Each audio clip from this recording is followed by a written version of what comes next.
Hello, my beautiful beans. Wiggle came in first and jump scared me a little bit with the flopping in. Welcome in, Wiggle. And yes, Beans. Hi, Stars. Hi, BP. Who else? Hi, Doodle. And hi, Bewitch. And Sleepy. Hi, Sleepy. Did I get everybody? I think if I missed you, just let me know and I will say hello. Yeah, we were already paying for Duolingo when they switched over to the AI thing, so we're waiting until our thing lapses and then we won't anymore. But I wasn't gonna give them free money. Hi, Papa. Hi. I also still haven't found a good replacement for it that has Finnish, which kind of irks me. So I might finish and then ditch it. But Finnish is not a particularly popular language, so it's not an easy one to find. Yes, thank you for commands and shout outs and all that jazz. How's everybody doing? I guess I could actually like switch over to the screen that has me on it. Right, Sleepy? I need to finish. Duo is not allowed to edge me. Didn't even give me a safe word. So, we're gonna work on some jelly beans today. I did tell you guys about this before. Hi, Illuminati. Oh, I'm sorry, Bewitch. If there's anything we can do to make you feel better, let us know. Yeah, Duo is selfish, for sure. And it's definitely, like, weirdly manipulative all the time. So, like, basically, Duo is a Tumblr dom who tells you that they know what they're doing, but really all they know is be asshole and lie.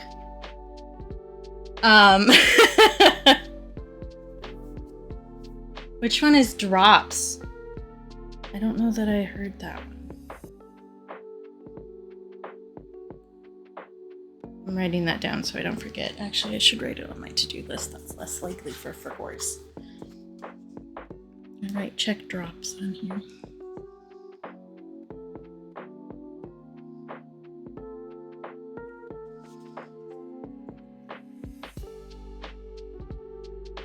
Okay, I wrote it down. Thank you for telling me. Because the other ones that I've looked at that had like an app and everything, because that if I don't have it on my phone, I'm way less likely to do it. Didn't have Finnish unless it was like $8 million a year. So yeah, that's fair, McWiggle. I do think that all of the Finns that I know have been really helpful when I ask questions, and people have been very pleased to learn that I'm trying to learn Finnish. So, like, Finns themselves have been very supportive about it, but also, yeah, y'all know English really well, generally speaking, so...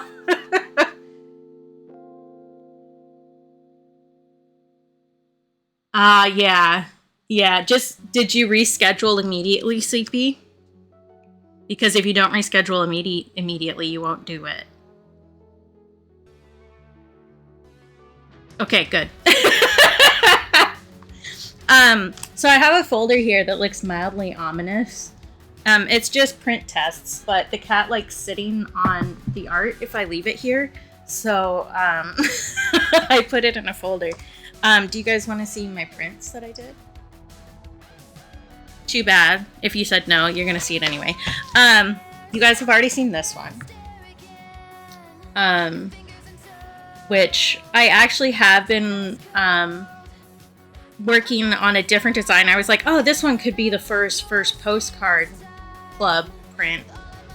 I've already started working on another design for the first one because I'm me.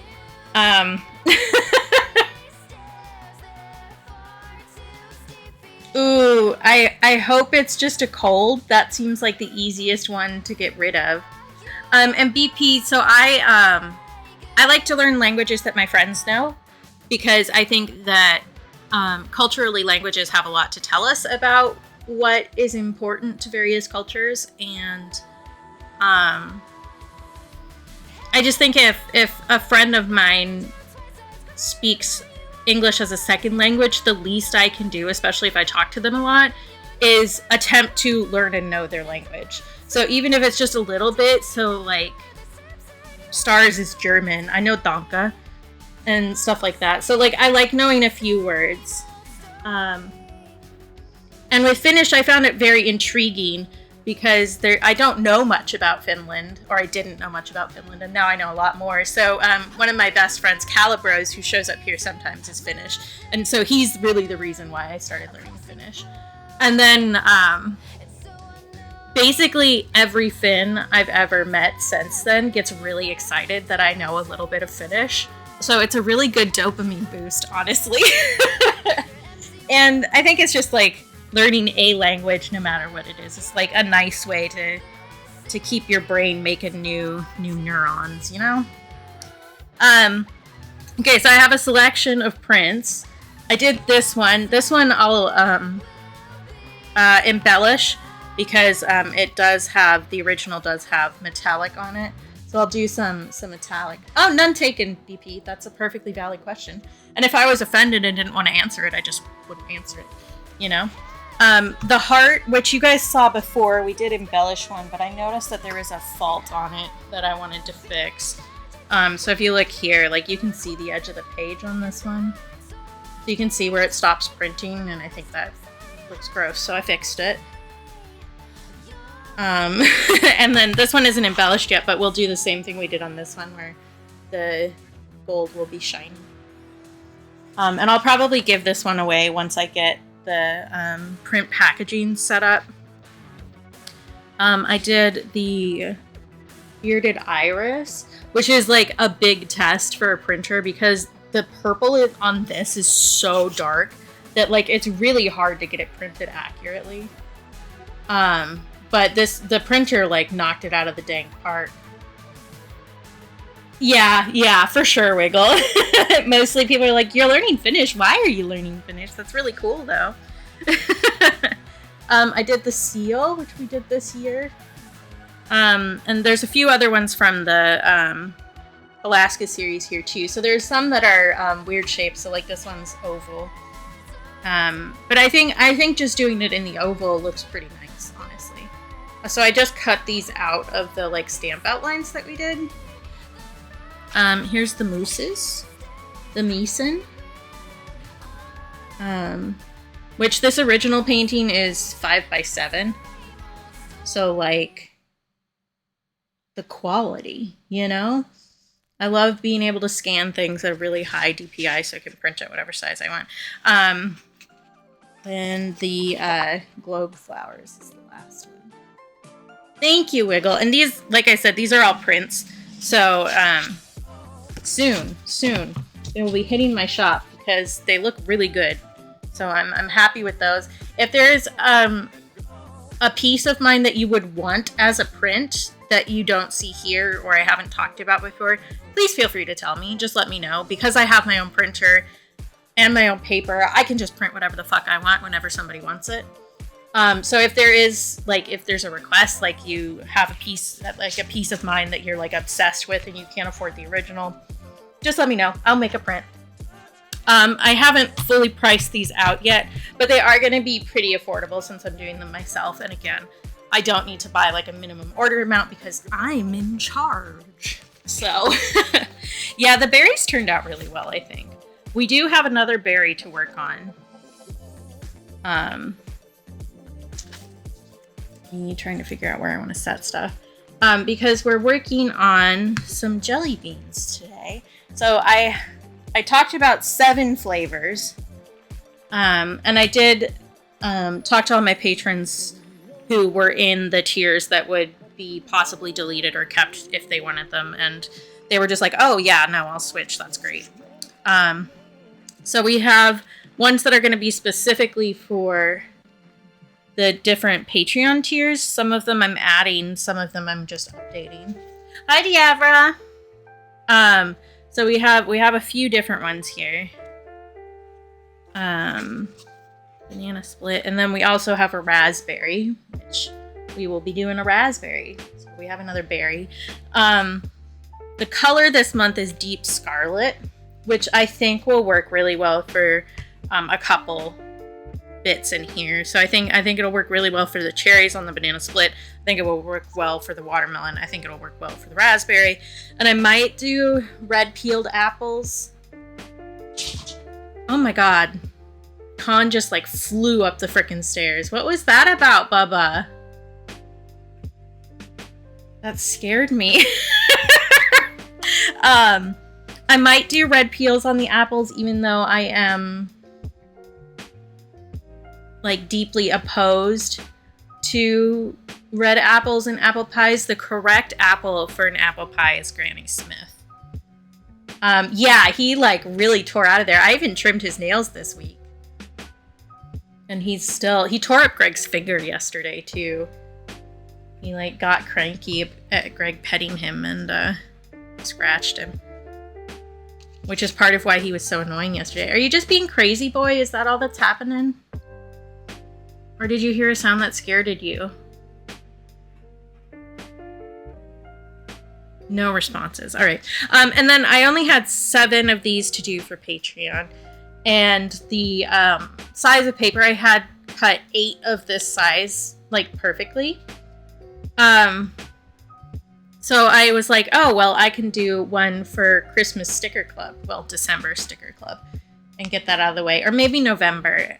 I don't know. I haven't decided what to do for November yet.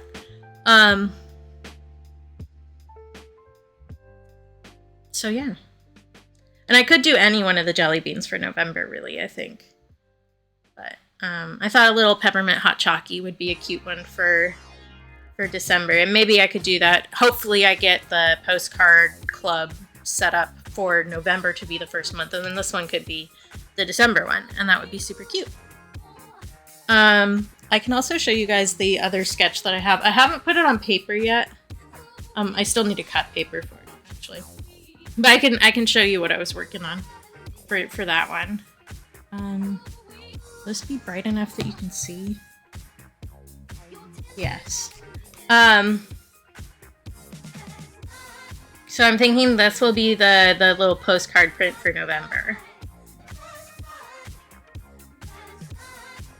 If you know the meme, you might recognize what is happening here, perhaps.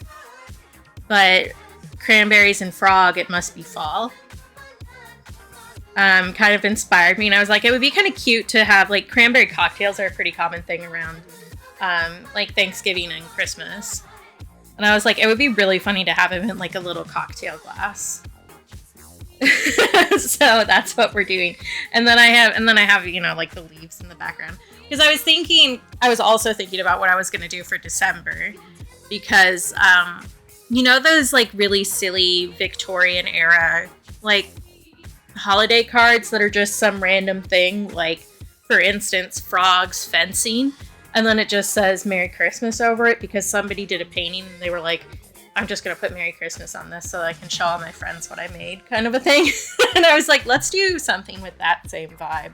So I might do another one that's kind of similar to that for December. Just like some random thing. I could also do like a study of the actual painting of the frogs fencing, which I might. There's a bunch of little silly ones that are very fun.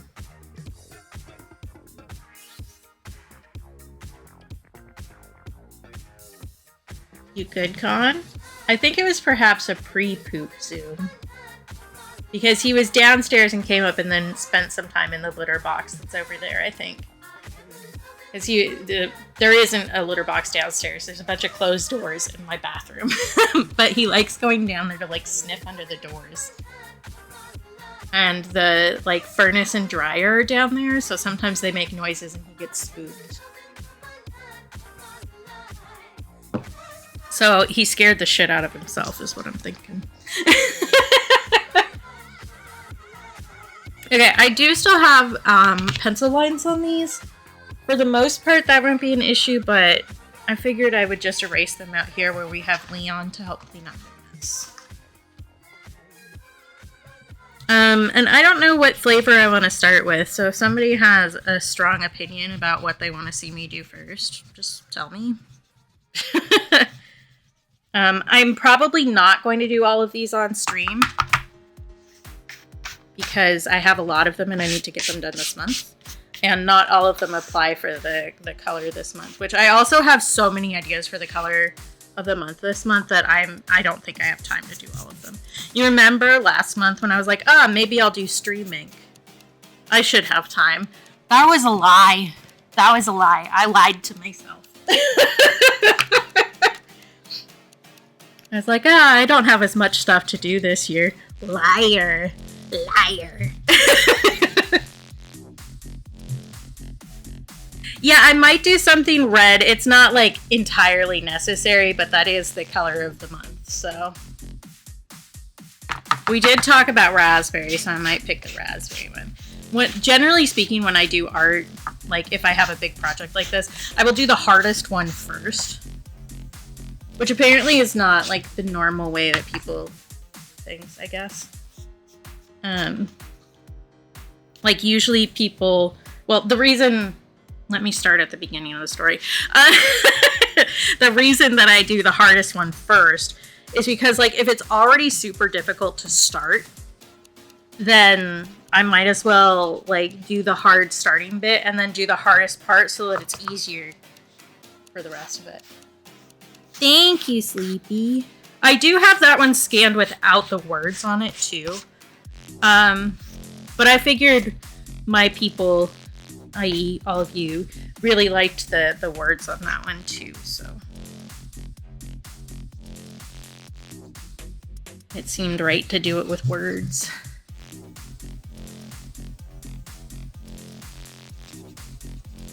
Yeah. But apparently, like, I've discovered from talking to people, like, my experience is universal, that not everybody thinks that starting a task is the hardest part. A lot of people think that the actual task is the hardest part. And apparently thinking that starting is the hardest part is an ADHD symptom. I learn more about myself every day. Actually, speaking of that, I did, the reason we didn't have stream on Wednesday was because I had my first screening appointment at a mental health clinic, which was basically just answering a bunch of questions to, like, determine my risk level and, like, talk about what goals I want for treatment and stuff like that. And before I got home, even, they already had educational materials waiting for me in the patient portal about PTSD. Which, like, I know, but rude. So, and then they called, like, the lady who I was doing the screening with was like, they'll usually call you at, like, by a week and a half, to schedule you for the assessment, which is the next step to getting your treatment plan set, kind of a thing. And I was like, okay, cool. And wrote down, a week and a half and put in my calendar that I should call them to nag if I needed to, because my process getting into this place was extended and required much nagging on my part. But they called me in less than 3 hours to set up my next appointment and tried to get me in that week, which I couldn't do. So I'm like, I don't think that's a good sign, or maybe I'm winning at mental illness, something that is both normal to want and possible to achieve. Like, I don't know, man. Or maybe they're just, like, being really on top of it because of how long it took me to get into the clinic after trying, because, like, my introductory paperwork was done in November of last year. So I don't know. Yeah. I do know that. Like, I know myself well enough and I've read enough that I'm like, yeah, I probably have PTSD, honestly. But also, the fact that they, like, figured that out after spending, like, maybe an hour and 15 minutes with me just answering basic questions was kind of funny. Yeah, it could be a mix. Who knows? We'll find out, I guess.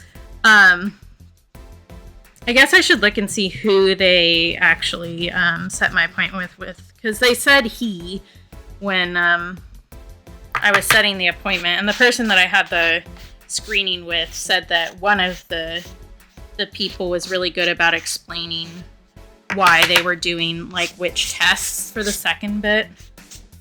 Like which of my answers that I gave told them that would be a good idea, kind of a thing, which I would appreciate. I like knowing what's going on. Like, I trust you to do your job, but also I want to know, kind of a thing. So if it's him, that would be nice, because then I know that he will explain things to me. Okay, I'm gonna use Leon. He's a little loud, but I've been told he's not super loud. But if you have headphones on, you might want to, take them off, or I don't know, turn down volume for a second or something. Pausing. Here we go.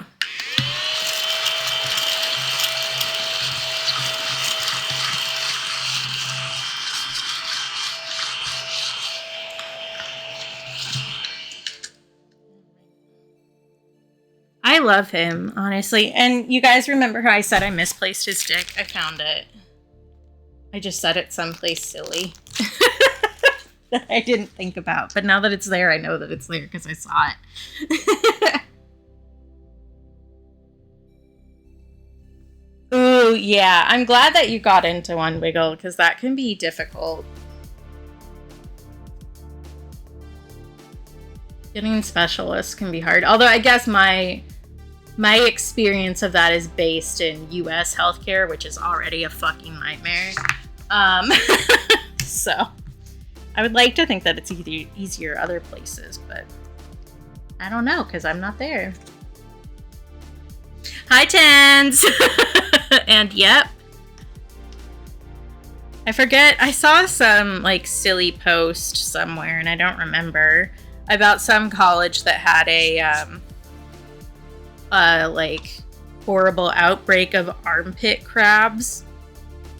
Like pubic crabs, except in people's armpit hair. Speaking of sticking dicks in weird places. And the fact that it was that many is, like, interesting. I'll put it that way. It's interesting. Okay, I'm going to take the hot chocolate out of the running because that one I don't need to do as soon as the others. But if anybody has a specific flavor they'd like to see done today, let me know. We have raspberry, watermelon, root beer, apple pie, banana split, s'more, and cucumber.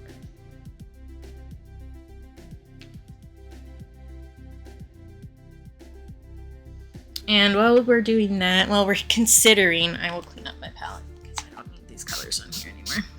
I can actually peel up the green gold too. That memos.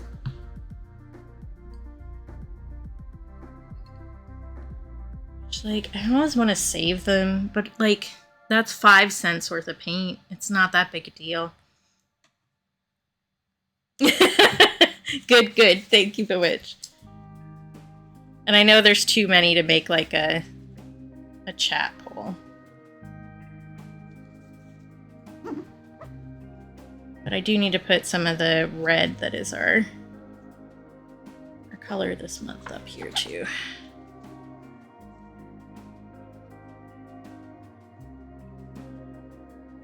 All right, I think because both the banana split and raspberry will have some red on them, so I think we'll work on those because there's going to be layers to them, so I can flip back and forth between the two.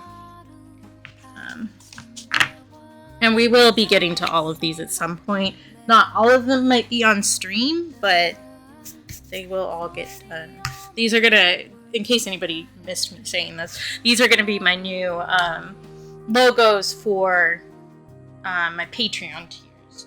Some of which are getting updated and some of which are getting added, actually. And I should... that. An oider. I'll link an oider. Waiter dinked. What was I doing? I was grabbing red.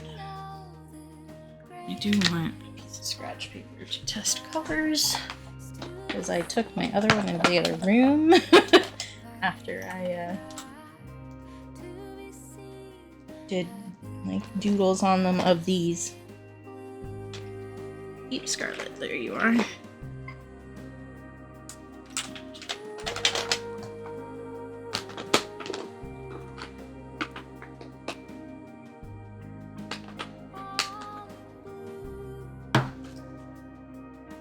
Oh, why did I grab banana split and root beer? That wasn't what I meant. I meant banana split and raspberry. Girl, my brain doesn't work. I'm still not feeling very well. If you couldn't tell by the way that I'm talking. I feel a little ick, I think. But I'm fine. I was pretty bad yesterday, but I think that was mostly just because I was tired because I didn't sleep well. But I conked the fuck out last night.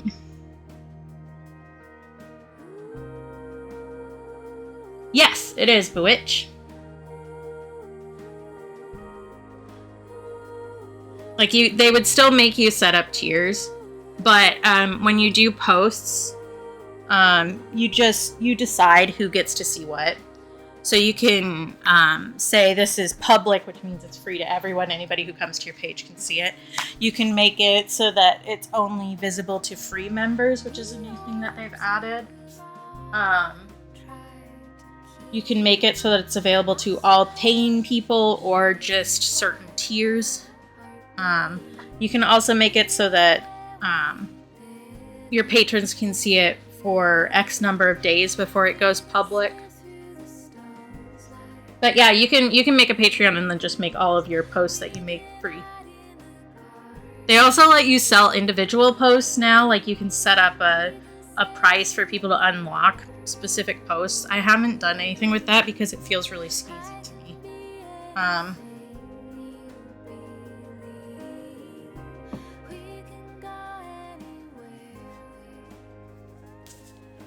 mean, Patreon is kind of skeezy because it's a company, you know, but there's levels.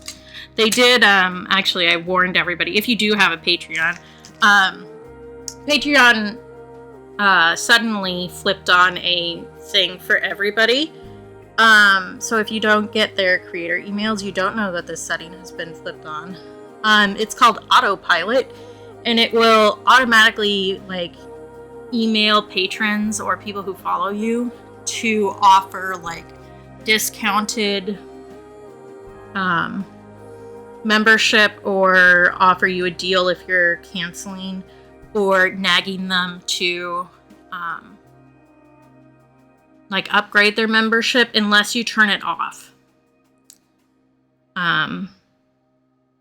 It's under the promotions tab in case anybody needs to know that. Hi, Toast! No, they are not Bewitch. They used to be, and now anybody who writes anything vaguely erotica-ish or draws anything erotica-ish have to watch their asses. So, like, you can do it, but they will remove you from the search option. The only way for people to find you will be to go directly to your URL, and they will still terminate people randomly without warning. Because we live in a hellscape. And I'm cranky about it, if you couldn't tell by my tone. Because one of my friends, Joy, has written a romance novel that is slow burn. So, like, there isn't even that much in it. But she got bopped by Patreon, so people can't find her Patreon anymore. Even though she removed all of the offending materials. So, yeah, go buy Joy's book. She could also just use a little treat right now. She's having a hard time. Hi, Shani. But yeah, the internet sucks butt for anybody who likes a boobie. So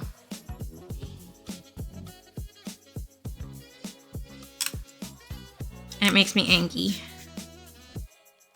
But yeah, Joy's having a rough time. So If anybody wants to give her more money, that's a good bet. And I highly recommend her book. It got me back into reading, actually, after a long bout of not reading anything thanks to depression brain.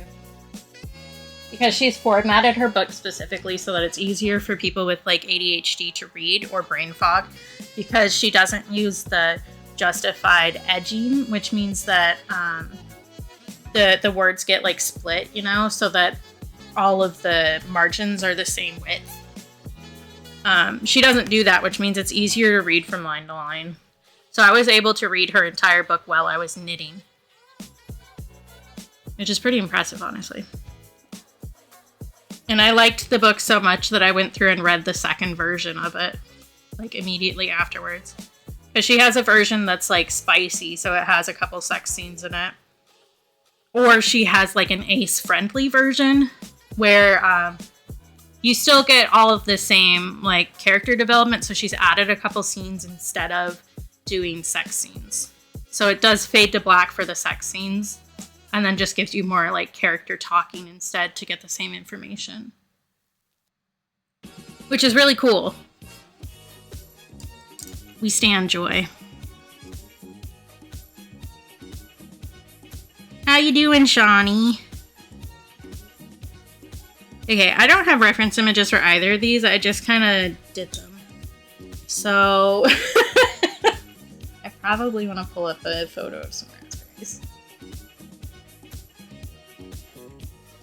Just so I can get the colors right. Which I think I saved one yesterday. I did. Look at me go.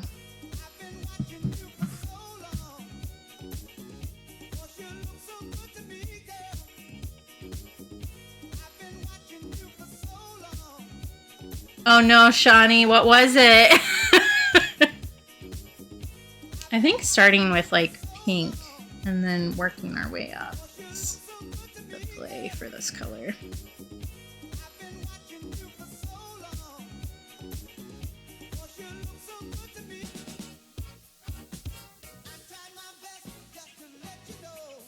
Do I have...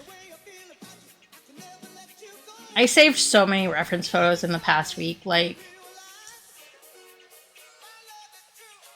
I know that I saved an image that's different than this one, but where did I save it? Nobody knows. Does it feel good? Huh?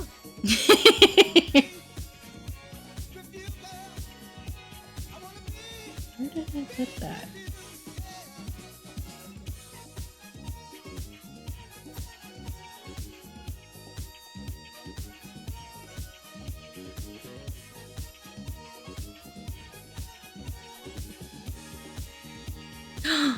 You booted me out of your house, Shawnee. How could you?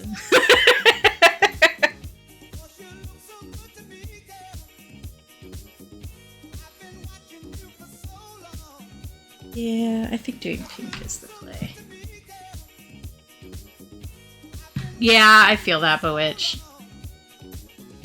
Oh no, you're fine. No need to apologize at all, Illuminati. You're welcome to just stay here and be absolutely silent if you would like to be. I'm just glad you're here.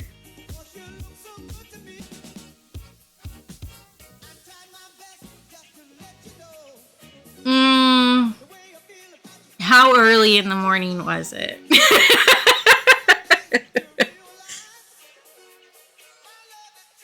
Okay, I need to remember that I want to save highlights on the paper. Remember that you want to save highlights on the paper, which means you can't just fill in every single little nodule. Oh, that's not so bad. I probably wouldn't be hissing, you're right. And I haven't pooped on the floor in a long time, so...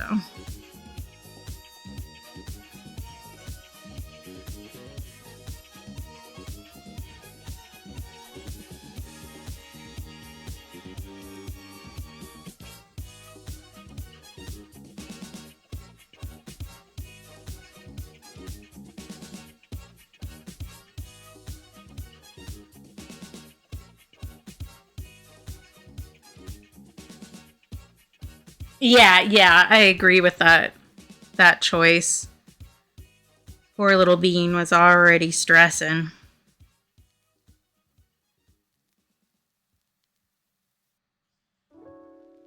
But are they the reason the power went out? Are these instances related?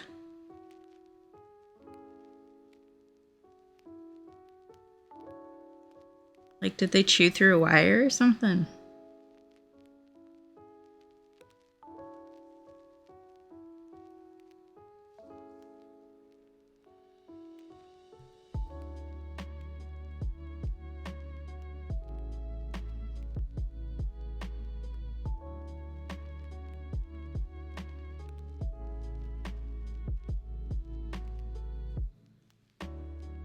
Oh, interesting.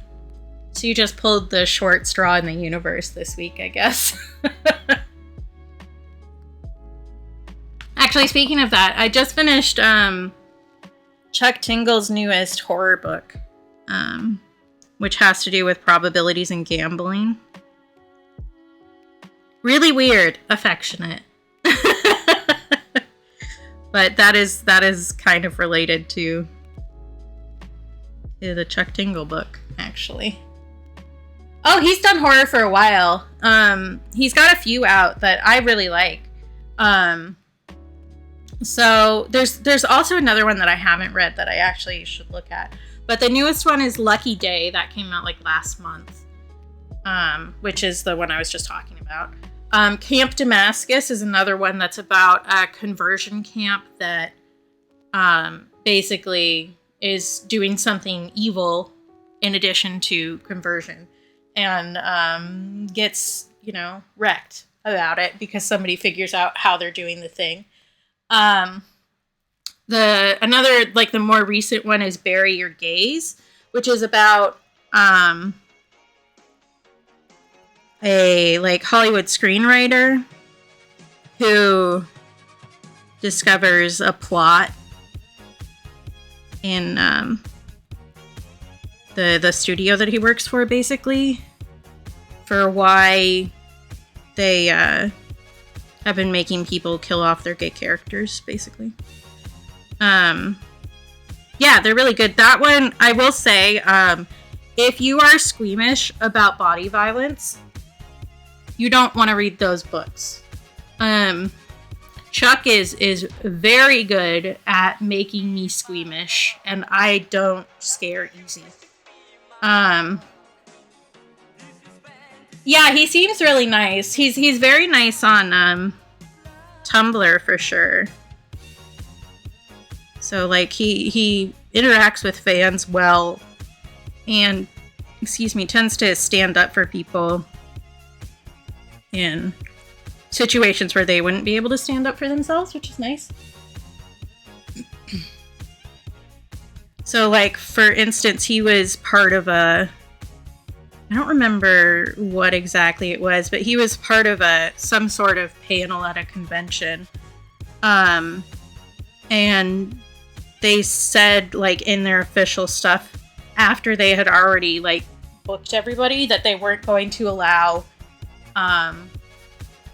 any face coverings, which included medical masks. And Chuck Tingle, if you've seen his profile picture on most social media, he's always wearing a pink bag over his head, as kind of a way to protect his identity. And also he's gender weird and just has really bad, really bad is not the right way to phrase that, but he has sensory issues with his autism.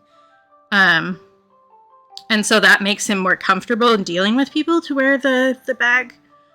And so once they said that they weren't going to do that, Chuck stood up to them and said, okay, well, then I'm not coming. And made a stink about it, which meant that face coverings were allowed. So. And yeah, Chuck does mainly write saucy books, but he does do actual books too, which is interesting. But yeah, there's a scene in the Lucky Day, which I finished reading this week, which I finished reading in 3 days, I will point out. They aren't super long books, but they are the kind that you just kind of gulp down. But there was a scene in that book where I skipped 2 paragraphs because I was like, I don't want to read the description of that. Thank you. Like, you're doing great painting a picture here, Chuck, and I don't particularly want to look at it. Thank you, though.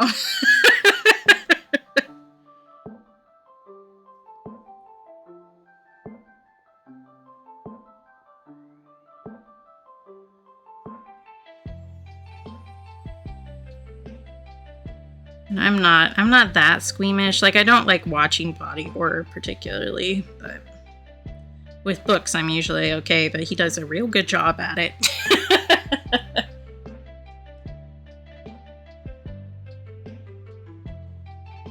Oh, that's cool, Shawnee. I have read some of his erotica. I got one as like a, not exactly a joke the other night, like a while back, but there's one of his erotica that's like pounded in the butt by my need to stay up and stare at my phone past my bedtime or something like that. And all of his erotica stuff has like multiple stories in it. So there's like 3 different stories. So I was up way too late on my phone and I bought that one to read, just like a hee hee ha ha. And I thought it was pretty funny. And like, it's not badly written, but it is pretty, at least the ones in that collection were all pretty samey, which is not bad inherently, but not really my jam personally.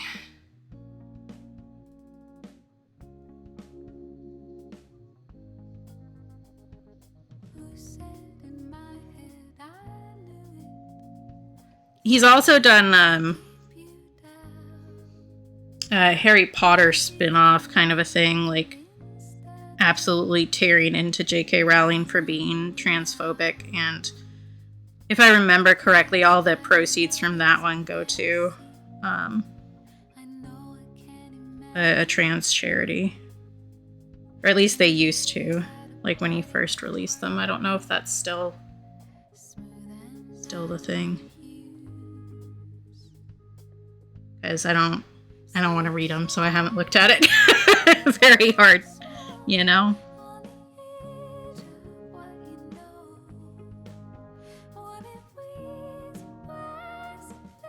Yeah, agreed. Yeah, Harriet Porber. And I will say that Chuck is also very anti-AI. So he cobbles together all of his own covers with like stock images that he purchases or finds for free, you know. Which that's kind of one of those genres that has really fallen to AI covers.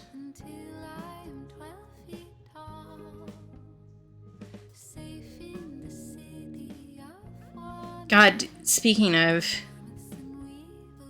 like the biggest joke in the world, did you guys see the casting list for the new audiobooks for Harry Potter? Because it's like a lot of big names, a lot. And like, aside from just that being shitty to accept that money at this point, like even with everything you know, they cast Keira Knightley as Professor Umbridge, which is like, so you're casting one of like the prettiest women in the entire world, like most people agree that she's very attractive, to play the woman who is described as a fat toad. No. That's fair, Bewitch. I reblogged it on Tumblr specifically to be like, oh, well, guess we're not interacting with any of these people anymore. Because, like, so there's Keira Knightley, Simon Pegg, James McAvoy, Kit Harington, like a lot of people who really should know better. Yeah. It's stupid. Oh, Hugh Laurie too, yeah. There were quite a few where I was like, you don't need that money and you should be smarter than this. Yeah, it's really disappointing. Hi, Kvelds. Like, I just don't understand how you could not realize the level of harm interacting with that at all is doing anymore, to the point that you've like excused yourself. Because like it's not like it's quiet anymore, you know?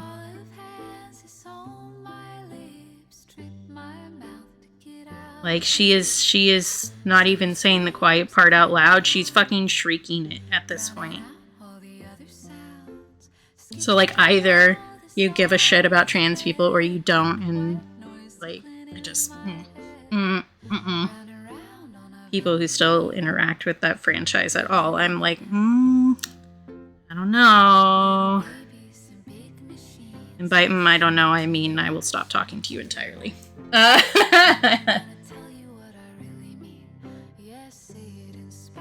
Oh, interesting, Tens.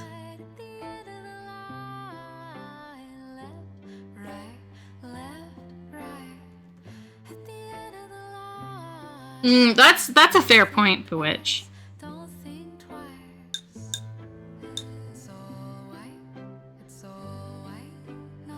Welcome back, Sleepy. What food did you get? Did you say? If you did, I missed it. So you have to say it again.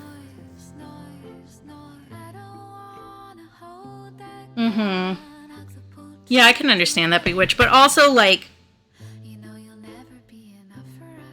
if you look at all at this situation, like, you don't even need to look hard. You just kind of need to glance. You know? Ooh, that sounds good. I haven't had fish and chips in a while.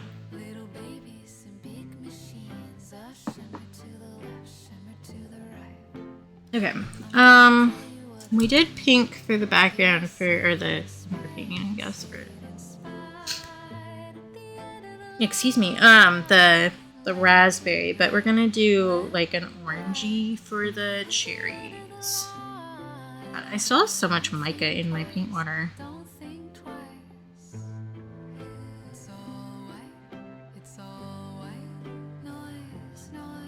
Yeah. Like I can understand that logical train, but also you could like interact with the world you live in, you know? Like I don't know that I'm really like full on gonna excuse anything there, which I know you aren't either. But it's just I don't know, because like I do know a lot of like people in my vague sphere who still interact with that stuff, and I'm like, how have you like missed that much information? Hi, Red Bean. It's like I definitely have unfollowed people on here because they played this stupid game. Yeah, exactly, Bewitch. I feel you.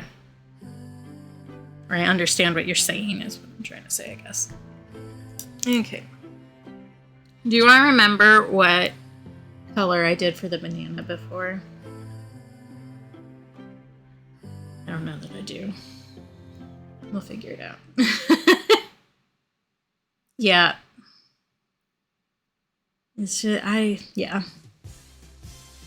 it's not hard. There was a point where I was modeling and somebody, like, the students will talk to me, you know, because we're all in the same space, and some of them are chattier than others, but that came up at some point, and I kind of did oh yeah, that was a big part of my childhood, too bad somebody ruined it, and I kind of, like, didn't go into details immediately, and an older lady was like, who ruined it? And I was like, oh, J.K. Rowling herself.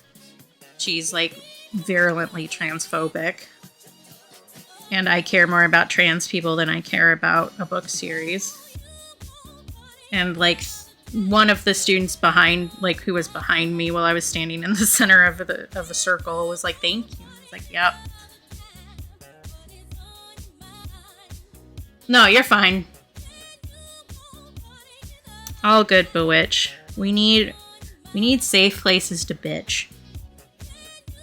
because letting that shit build up is not good for anybody. And I think it's more that we're all commiserating versus somebody bringing tone down, you know? And like, it's kind of hard to not be cynical anymore. Like, we have so many examples of bullshit at this point.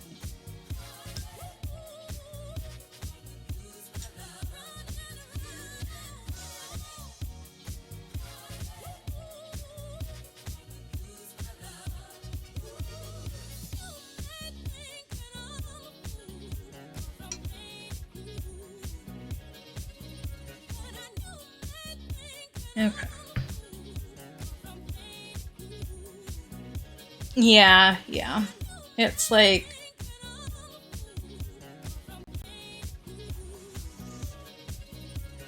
Hi, Ghost! Like, I think there's a difference also between being fully cynical and recognizing the larger systematic issues that are at play, which I think Bewitched usually falls on that side. Oh yeah, you can dish whenever, Tens. I love hearing about other people's drama. I'm very much one of those people who's like, I don't want drama, and then I sit with a glass cup to the wall when people are bitching in the other room, you know?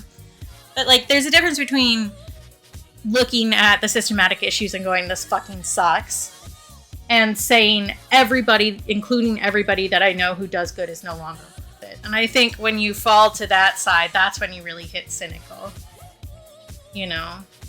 Which, again, I think Bewitch is well on the side of believing in her people and not like just ignoring the giant systematic issues that we have, you know?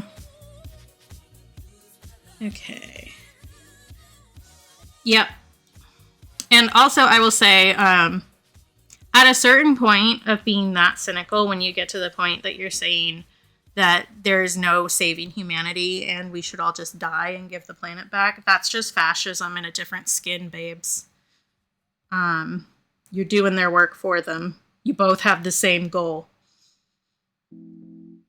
Reconsider.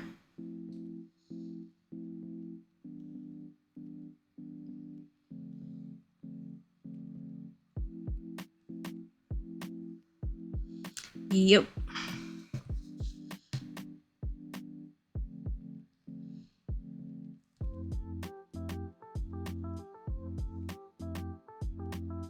Oh, feel free.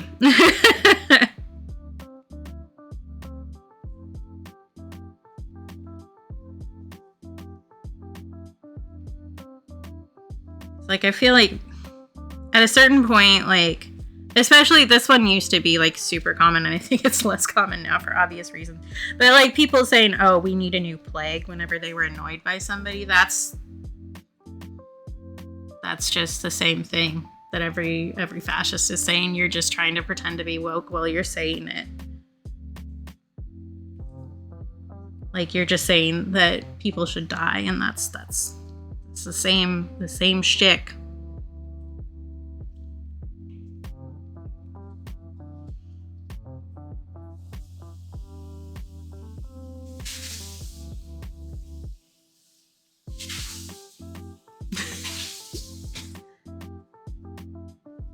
Yeah, right? Like, you can go over there. I'm gonna keep doing my thing over here.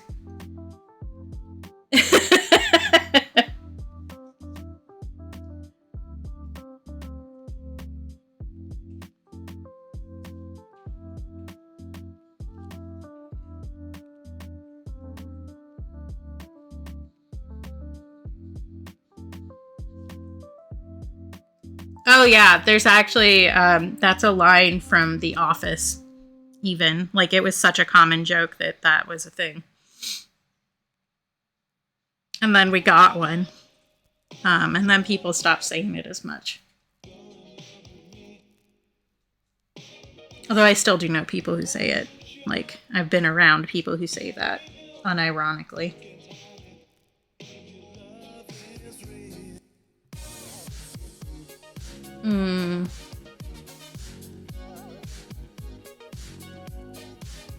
Yeah, I'm sorry, Bewitch. That's difficult on a lot of levels. Like, grief is difficult enough without all the addition there.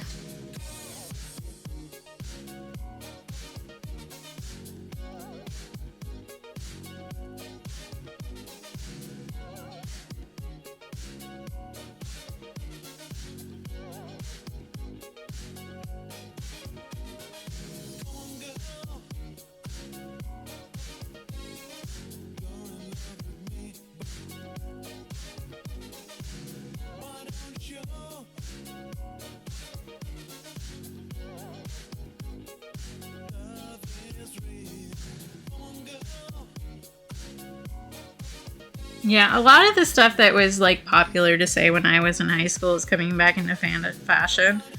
And can we just not, actually? Because a lot of that was really gross and I don't like it. Like the R word is really making a comeback too, which I'm not a big fan of. I think I've talked about that on stream before.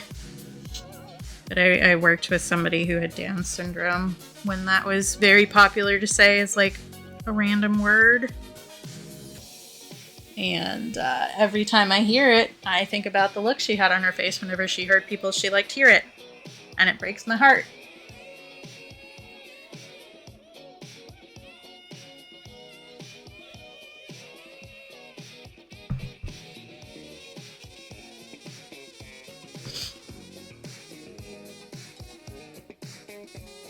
Yeah, I don't understand. Like, I really don't why people are so obsessed with that word. Because, like, it's not even a good word. Like, there's so many better options. Come up with a real insult. Like, call somebody a soggy cracker or something.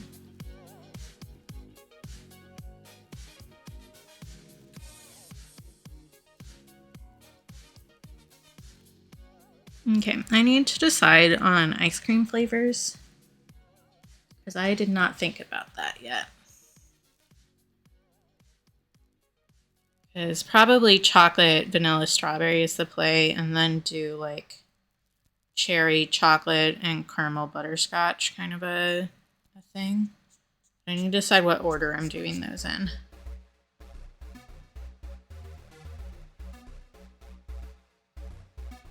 I think Neapolitan, it would be strawberry, vanilla, chocolate.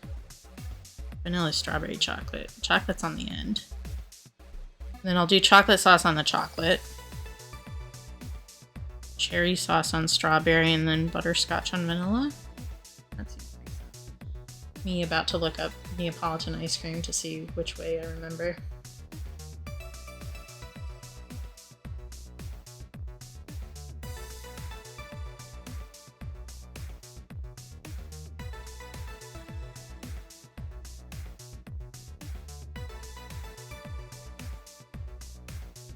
I could, but part of the point of this is to be instantly recognizable.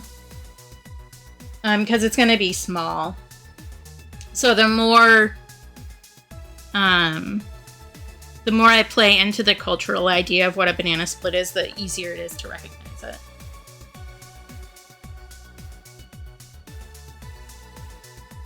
Okay, it is vanilla in the middle. I did remember right first. And I do also just like doing Neapolitan ice cream because that was something I always shared with my grandpa when I was little. So he was diabetic and he couldn't have he had to be careful about how much sugar he had. But we always had a treat after like dinner or at the end of the day, kind of a thing where we would have Neapolitan ice cream in his bed while we were watching TV with him. And he would always let me eat the because they aren't done yet, red bean. That's just the first layer of color and we'll be building up on it.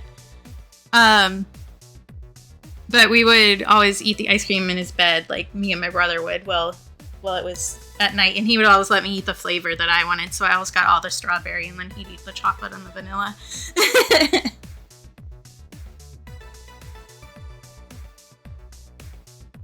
Okay.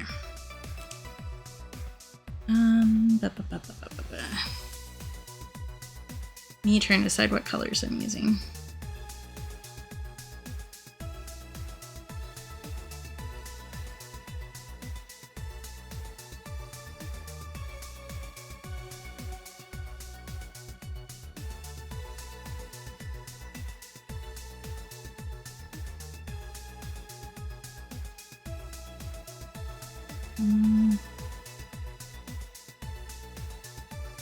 I do need to do like a little bit of color. I could do blue instead, but I think like a cream color is the right play. I'll just need to like oomph up the banana a little bit so that they aren't so similar.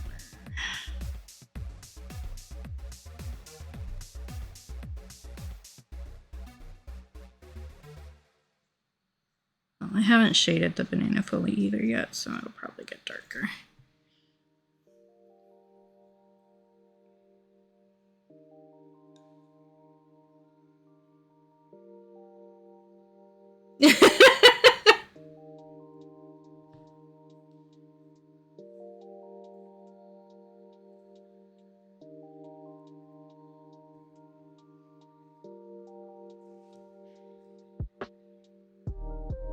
Yeah, I remember, I don't know what it was, but there was something at my great aunt's house that had Woody Woodpecker on it.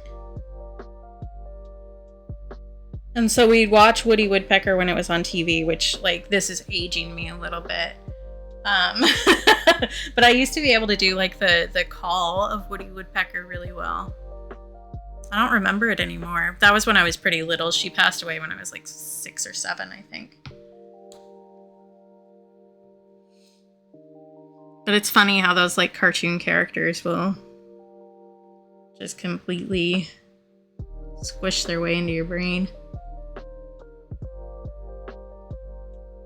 Oh, interesting.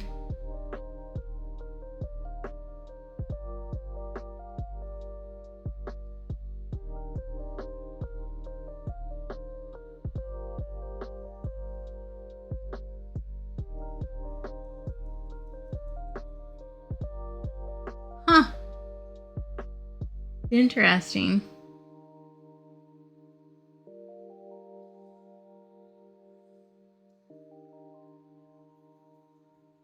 Yeah, I don't know that I ever saw that, even. Like, I don't know it. That's interesting, though.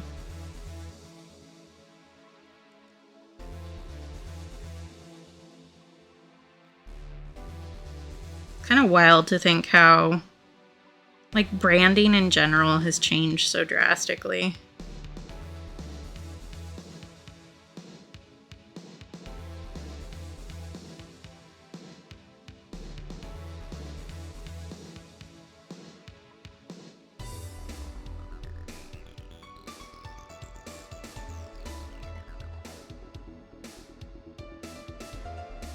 Yeah, I'm trying to remember it. Like, I half have it in my head. It'll coalesce at some point, and then you guys will just randomly hear me make the sound. Because he did, like, a little laugh thing.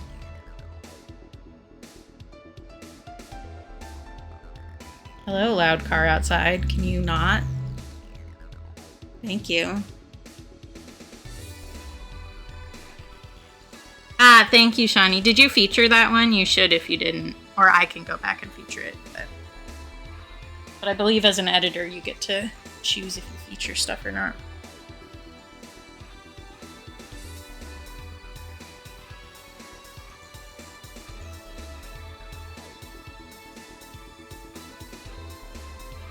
Because I realized that the only clips I had featured were ones that I had done. So I went back through and featured a couple.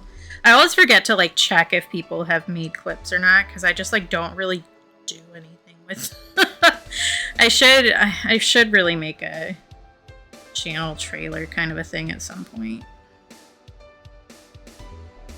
Like, that is on my mind, but I have so many other things to do, you know.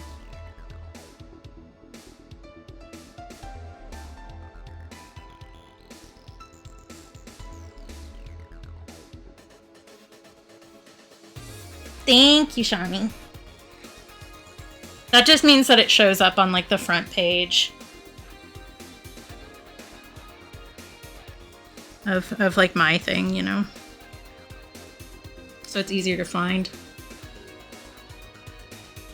Ah, thank you, Sleepy. Yeah, I need to decide what I want to do, and really I need to collect clips is like the major bit of that. Yeah, I appreciate it, Shani. Ooh, fancy. Yeah, see, I use iMovie for everything. Which, like, for being free software, iMovie is pretty good, honestly. But it is limited. But I also don't do anything, like, super fancy, so. Because I think smash cuts are way funnier than anything else that I could ever do. But I do know that I want, like, I think it would be funny, and I mentioned this a while back, but I think it would be funny to have a bunch of clips of me forgetting what I'm saying in the middle of my sentence. And just be like, hey, welcome to my channel. If you like stuff like this, and then it's just me forgetting what I'm saying 35 times in a row, you should stick around.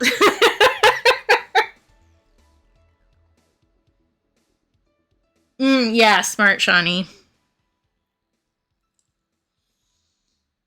Okay. Me trying to decide next steps. I think that I can use the Scarlet for this, like, cherry sauce. I love that, Sleepy. That would be so funny. Welcome to my channel, and thanks for stopping by. Thanks, Red Bean. Thank you for checking. Okay, I want to make sure that I actually... This color is, like, very blood, which is why I got it in the first place. Like, that's blood, babes. I love it. It took me, like, 45 minutes to mix this color when I did it for... Hi, Tomato! For, that one dream journal that I did.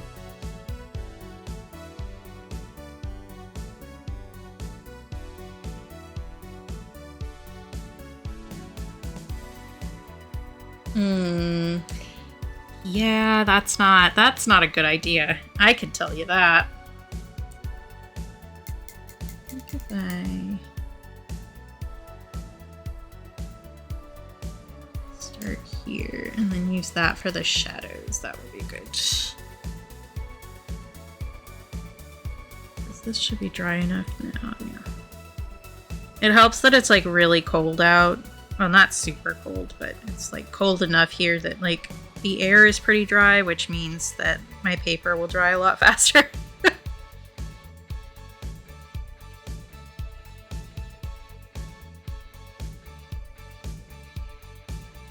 These will use the raspberry and the ice cream will use some similar colors, which is why I thought doing them together would be pretty good.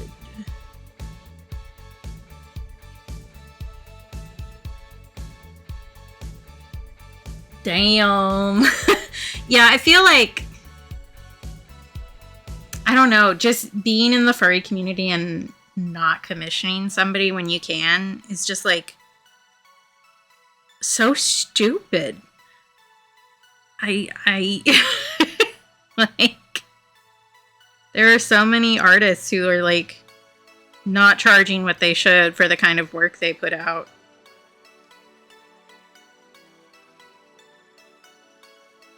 So it's not even like it's expensive.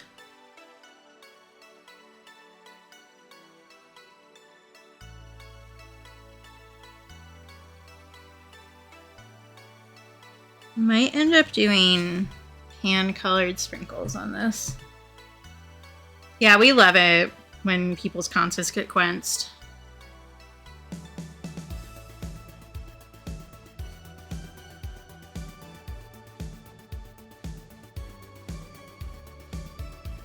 Just you don't even get good stuff out of AI, so I don't understand. I don't understand.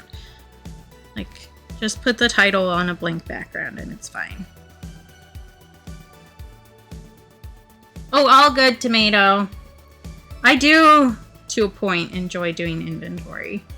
Just because I was gonna like make a long statement just because I have autism. I think is the correct answer there, actually. I like organizing things. Except if it's my life, you know? Like, that's not fun organizing. Reorganizing a single drawer in my mess of a house, beautiful. Love doing that. Reorganizing my paints, excellent.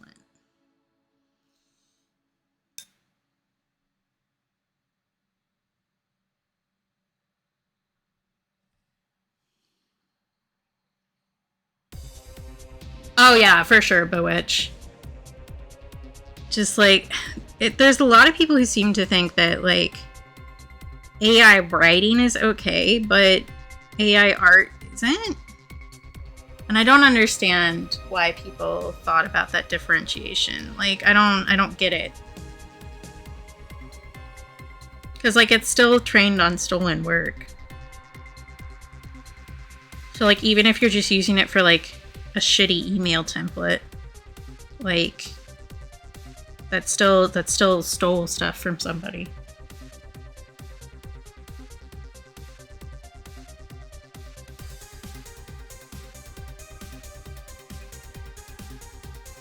Yeah, if Sleepy crawls into the oven, they can't eat any more soup. So I don't think we need to worry too much about that, honestly. And there isn't any soup in the oven, so it's fine. Yeah, I know some people who are like, oh yeah, it's helpful for, I don't know, writing product descriptions or something. And I'm like, okay, but it isn't. Like, it doesn't know what your product is. It doesn't actually know the details about this. It's just pulling shit from somebody else's website. That's not going to help you, and it's not going to sound like you, which means your website looks like shit and it's not consistent.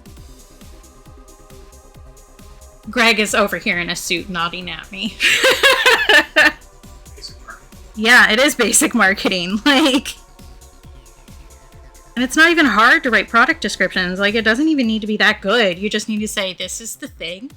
Do you want the thing? Here it is. Like, that's it. It's not hard.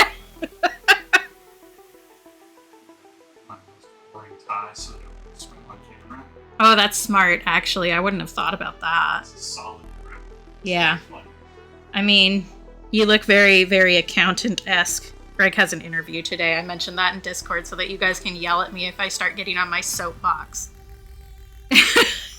So that the very big company heads or whatever don't hear me going, capitalism fucking sucks! Well, Greg is trying to interview to participate in the capitalism.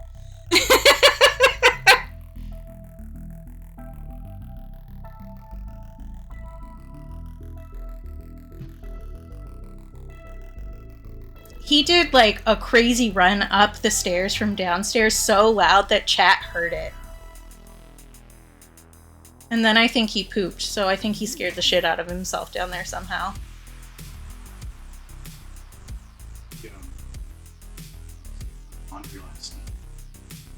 All over that cat tree. I think if we put it right there, that'll be good. Probably. Or we could even put it up against the patio glass. He might like to look out the window. He likes looking out here. Oh, actually, since you weren't using that, and that would make sense. Yeah, we could move that. No, you're fine. We could move that downstairs. Well, I say you could move that downstairs. I would help, but I wouldn't actually be any help. I would just stand there looking like an idiot. Well, you did all the work.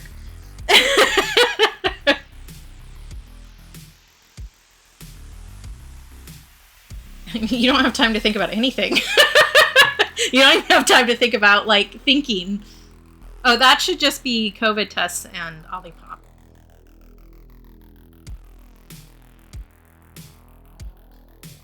I might do it after I'm done streaming if I remember.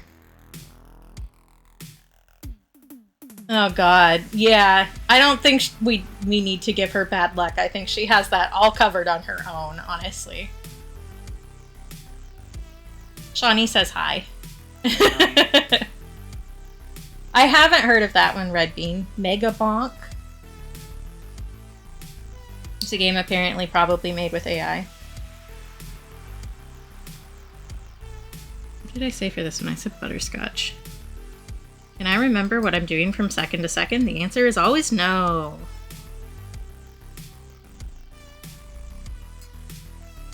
Gveld says good luck with your interview.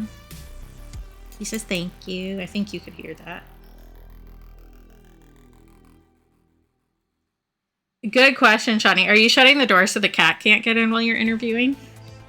Yes, he says very quickly.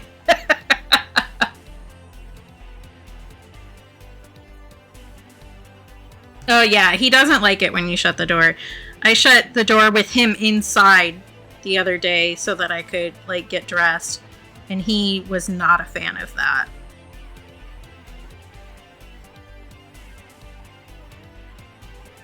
He just thinks all doors should be open. Yeah. Although honestly, before you go on your interview, you should just open the door to the study. And then he'll leave your door alone, probably. That's what I've been doing when I need like 5 seconds. I believe that was towards Red Bean, Tim, because Red Bean brought it up. Brought up a game specifically. Hi, Bubba.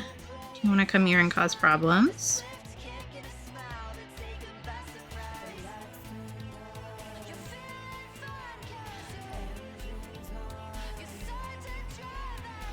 Yeah, all good. Easy to get hairs crossed there in chat when we're talking about like 4 different topics all at once. You know, like we're all neurodivergent or something.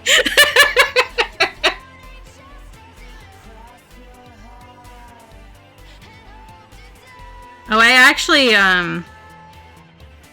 so I finished a bunch of like fun books lately. So I pulled a difficult book that I returned to read fun books. Because I was reading the witch books that Rainbow has been reading through my library. Because, like, I try to read everything through my library. But it's a book that someone I follow on Tumblr suggested, and I don't remember who it was. But it's called Siren's Call, and it's about, like, attention culture. And how, like, attention has become the biggest, like, commodity in our current, like, culture and marketing. I haven't gotten very far in it. I just read a couple pages before I fell asleep last night, but I'm intrigued by it.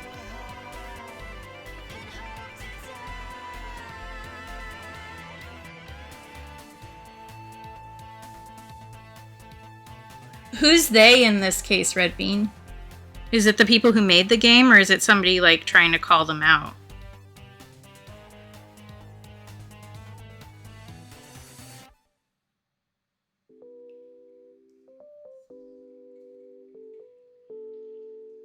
Because there was a game that Stars played on stream, like, was playing the demo and didn't know that there was AI art in the game. And that came out, like, afterwards.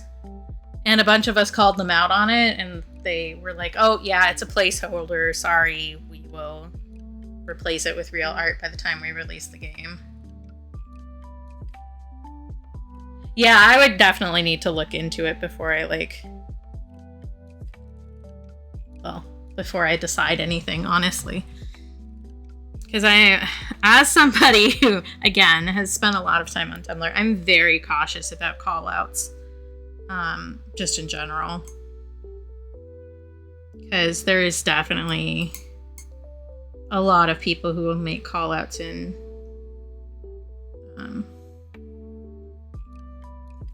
bad faith, I guess, and won't actually tell you anything real. They'll just say a buzzword to try and get somebody out of a space because they have decided that they're evil, even though there's, like, no real proof. So always research callouts yourself.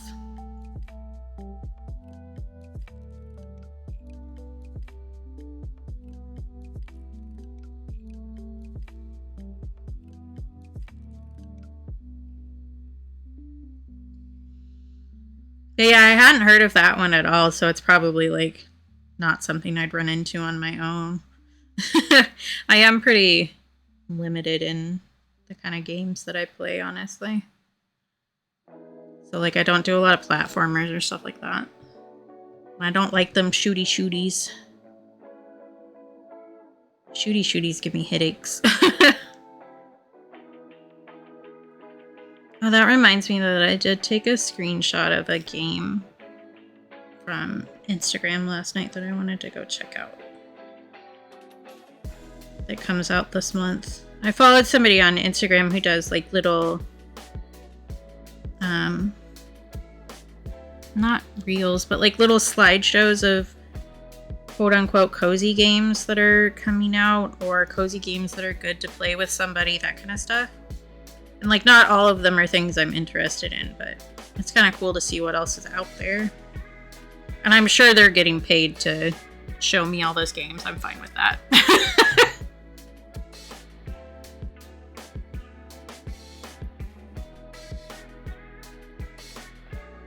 Because they have shown me a few cool things. But it's one that it looks kind of like, just based on the little clip that I saw of it, it seems like kind of dredge coated, because you're like repairing a ship, and it's spoopy, so it seems fun. Swamp Fellas. Oh, with frogs, that's cool. Do love a froge.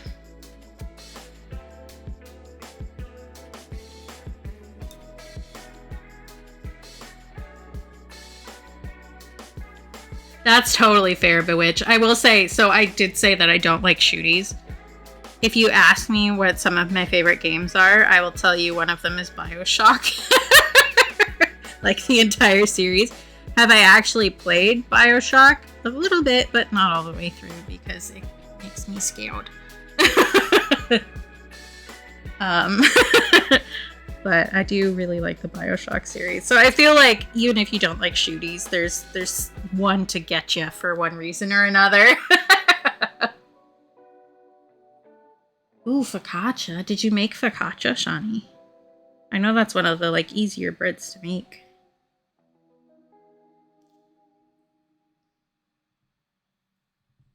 Yeah. I do really like, I used to make whoever I was dating play video games so that I could watch. And then I found Twitch when I was single, and I was like, oh, this would have saved me and my partners a lot of trouble if this had existed before. Because definitely when I was saying Ben, I made him play all of Uncharted, and I wouldn't let him play it when I wasn't there because I wanted to watch it. And I do also like BioShock, and I will watch people play BioShock until I die. Like, I will just sit there and stare at it and go off on my little tangents about the history, especially in Infinite. Oh, that's Funkfelds. Yeah, I remember that I was bullied into playing Halo when I was in high school because my boyfriend and his best friend, you won't be able to stop me, Sleepy. If you do play the first one, I highly recommend that you also do the Minerva's Den DLC. Because I think that it adds a lot of depth to the world and answers a question that a lot of people had about the culture in Rapture. I would love that, Shawnee. I would have so much fun with that. Yeah, Minerva's Den DLC is very, very good, story-wise. I think that without it, the entire scene, like the entire setting, isn't as coherent. I think that it answers a lot of questions. and shows some of the like underbelly, I guess is a way to put it. But one of the questions that comes up a lot about the original Rapture setting is that race isn't mentioned like at all. So you have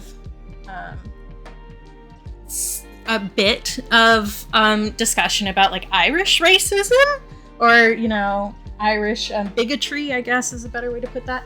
But the Minerva's Den DLC specifically goes into racism and how Rapture dealt with it, which I think it shows like a much more rounded setting. Yeah, I've heard that too, Illuminati, and like I haven't played them a lot.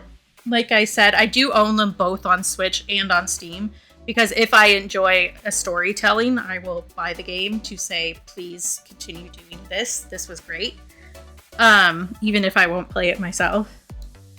But the times that I have played any of it, which is just a little bit, I haven't had any crashing issues. I did watch I for Scotland play it, though, with the remasters, and they were really bad when it first came out, for sure. But I think that they changed them and like updated them. Yeah.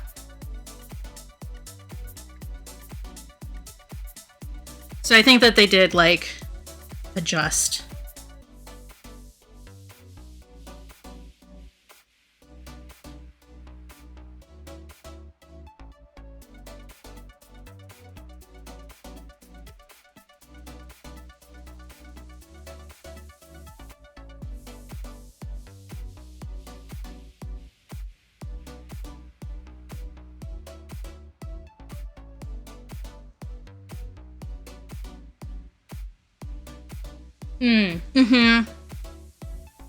Yeah, I really like Infinite for the story. It's very well done with like the history of that era. And I can go on about it forever, but that does mean because they did a good job with the historical setting, it is uncomfortable. A lot of it is very uncomfortable because it is really pointing out racism in that era. Which means a lot of people didn't like it as much, even though it was like really well done. Like I could legitimately write a thesis on how they did that.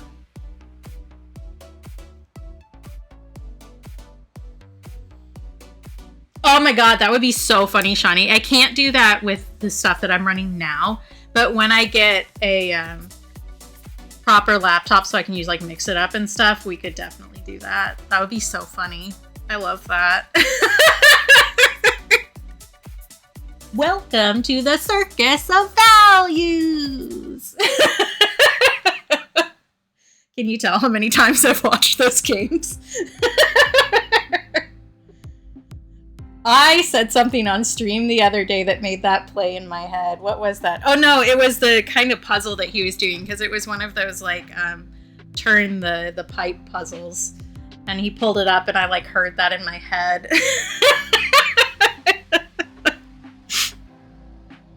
It's so funny. Yeah, I definitely hear that in my head a lot. Oh yeah, the come back with some money, buddy. I also just really like the ink spots, so that isn't technically a game stim, but I will say that a lot. Hi, Herpel! Yeah. Although it wasn't timed, so those timed puzzles stress me the heck out. Okay, I think using a little bit of red in here is the way. More than words can say. Me remembering to take progress photos sometimes. Okay. So I did do some ice cream recently-ish, like specifically a banana split, but I did it digitally because Doesn't feel good? Huh? for Art Fight, I found a bunch of people's like Pokemon sonas, and one of them was an Appleton that was like banana split instead. And I added that to one of my pieces. Because I did like a big like mass attack of Pokemon OCs that were based on like sweets. It was really fun. I like that. So I have done a banana split vaguely recently. Matches the vibe of the day. Okay.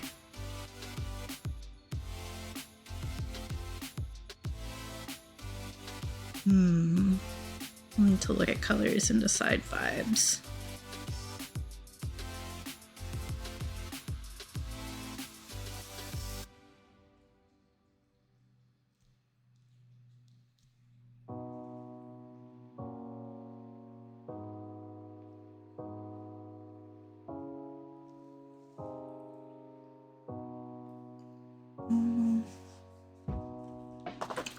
Ones are this one. Let's see. Look after my friend, Katie. Oh, okay. I will fold this star and then I will go take a break. I think this color. Okay, I'm going with this. This is gonna look more orange and less pumpkin-y on stream, but this is kind of like a muted orange, kind of like a fall color, which I'm sure not everybody is like well and truly into fall, but we don't have any leaves left on our trees anymore, so it's gonna snow soon. But I also had like my I told you guys about like the vibes of me when I was in college that I feel during fall on a regular thing. And there was a specific sweater that I had that was my favorite to wear on cold days like that, when I would have like my little green tea and my little bagel, and it was this color. So I feel like that tracks on multiple levels, because I did have my green tea this morning. Oh, I love sour licorice ropes. I haven't had those in a long time. Do you guys remember the rainbow ones that came in like the big plastic container with little tongs? And you could like peel each of the colors off?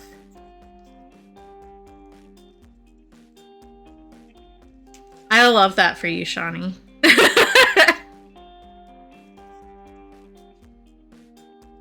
Yes, for sure. But if you eat too many of them, you can make your mouth bleed. Don't worry about how I know that. He does, Shawnee. He does have very pretty eyes. Oh, I did take a video and a photo today that I shared on Snapchat with Rainbow. But I can put those in Discord later, too. Yep, they sure do, Sleepy. Same with good salt and vinegar ones. Right, there you go. The vibe star is completed. Could go into bucket. Yeah, good salt and vinegar chips will do that too. So there's a brand in the Pacific Northwest called Tim's that is like a kettle chip, so it's thick. They're thick. If you know, you know. And yeah, if I eat enough of those, the next day like 4 layers of skin will peel off of the inside of my mouth. And that's how you can tell it's a good chip. All right. BP has said that I should take a break, so I'm gonna do that, which I should do. That's a good call. Yeah, see, I want my food to also be a stim. You know what I mean? So like, I really like foods that also come with a sensation. So I really like hot cinnamon. I really like peppermint. I like salt and vinegar. I like sour candies. Like it. I like pineapple. Like it needs to also do something to me, you know? I also really like fizzy water, or anything bubbly. Yeah, see, I like intense flavors because they chemically burn me. I also like spicy stuff, but I have to be careful with that because I think I'm developing an allergy to capsaicin.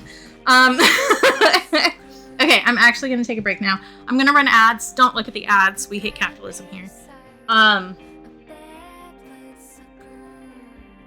So you could get up and take a break with me. You could get a little snacky, a little drinky, a little treat. You could have a little stretchy. I would definitely suggest that you look at something that's farther away from your face than your screen is right now. It's good for your eyeballs. And then that's fair, Sleepy. And then I will meet you back here in a few. All right?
I have returned.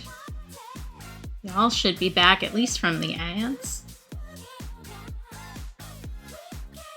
I also refilled Khan's water while I was up. Thank you. And I see that we got a redemption for progress photo. Also,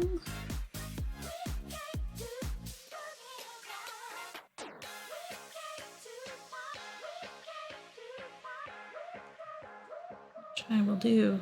I could like actually open my camera instead of just my photos. That would make sense. Who makes sense? Sounds fake. Okay. I think I'm gonna put a layer down on the leaves for this one. We'll start with a yellow and then work our way up. Oh, purple glitter. Okay. Let me slap this down and then I will do that.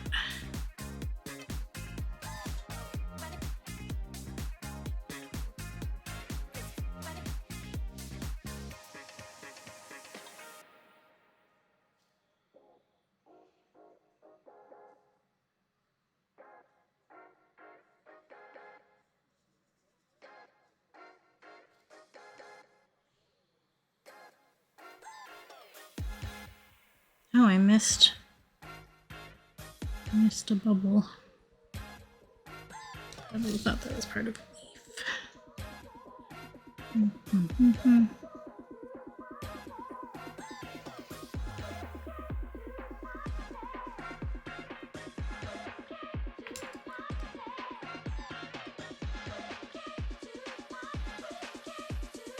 There's cat hair in my paint. Just in case anybody was wondering.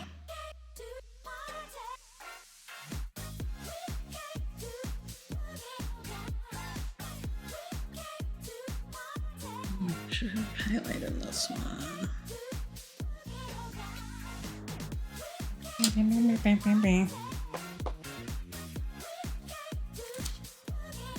I'm making a lot more weird little songs when I'm doing stuff lately, which like it's a normal thing that I do, quote unquote normal. But yep, working on them. I did take the photo and then I will do the star in just a second. Just wanted to get this down first.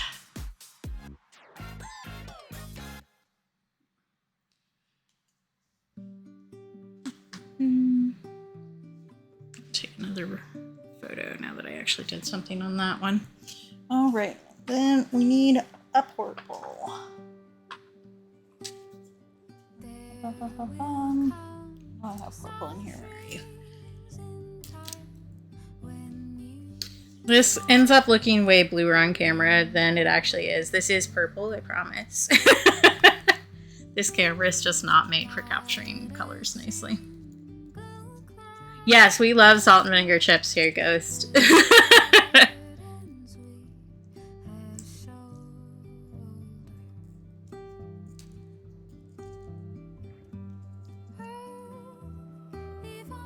Yeah, I actually haven't had salt and vinegar chips in a while.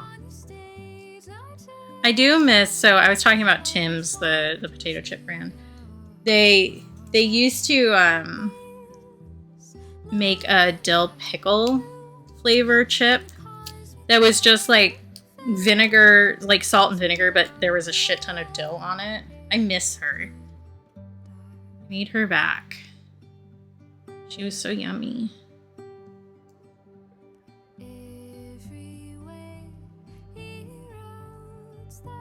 All right, there we go. Little stall.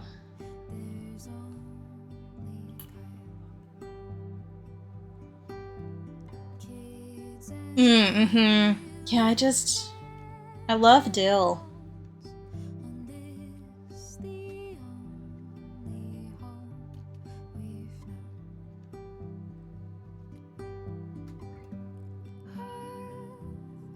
Thank you for redeeming.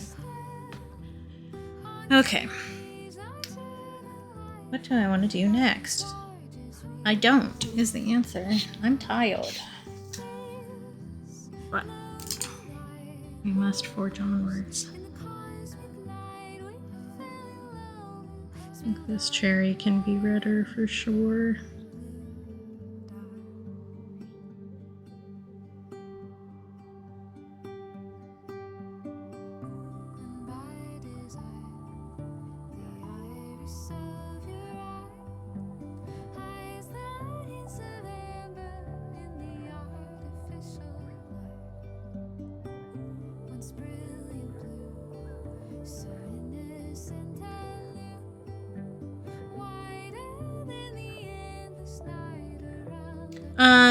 I just saw the say something nice redeem.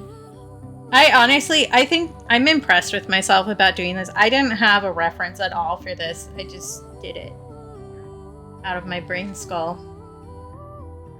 Same with this one.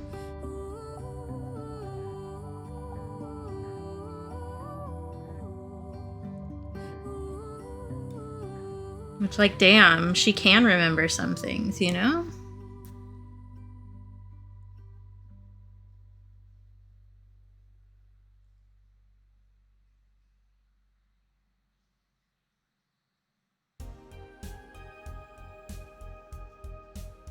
Yeah, I was pretty good on that for most of these, honestly, because, like, it doesn't need to look like the real flavor. It needs to look like what the vibe of the flavor is, you know?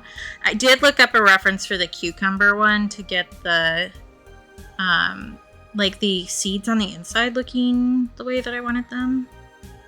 But other than that, I really didn't use references for these.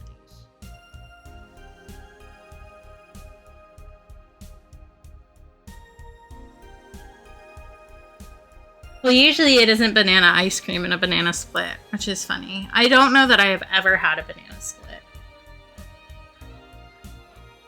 Because I'm not a big fan of banana, and I never really have been. Like, I'll eat a banana if I feel like it, but other than that, I will not. It's like I'm not interested, honestly.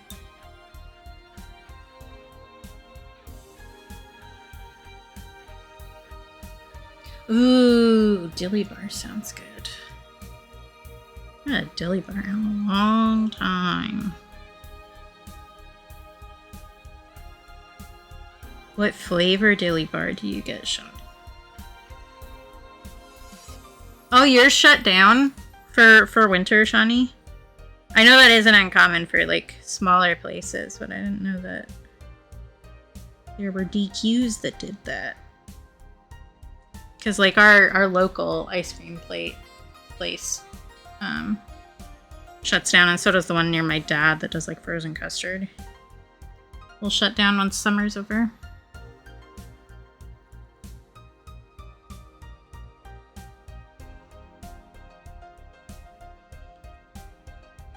I'm not saying the bananas are evil, although I could give you guys my little lecture on banana capitalism, but I won't.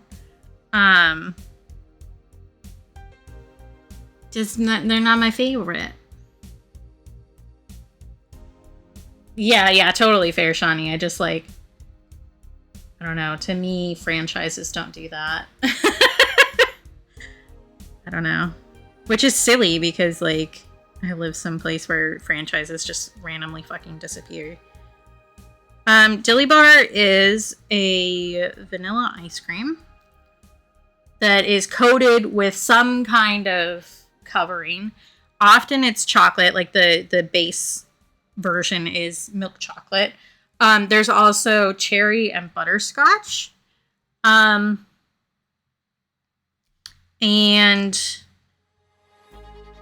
I think there's another one that they had for a while, but those are the ones I always think about because I usually got cherry or butterscotch. There's probably other ones though. But it's got, like, a hard coating on the outside. So it's like a regular ice cream bar or an ice cream lolly that's vanilla ice cream with chocolate on the outside. It's like that. It's just a circle shape instead of, like, oblong.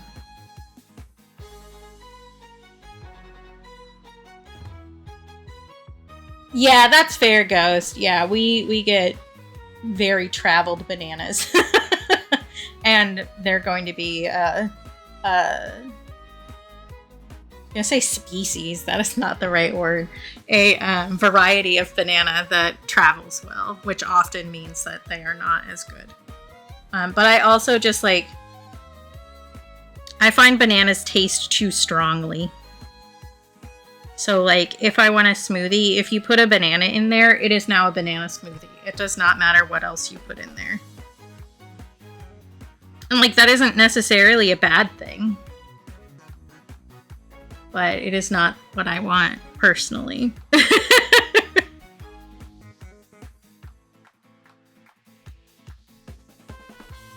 But yeah, I would still try. I'm down for trying things, always.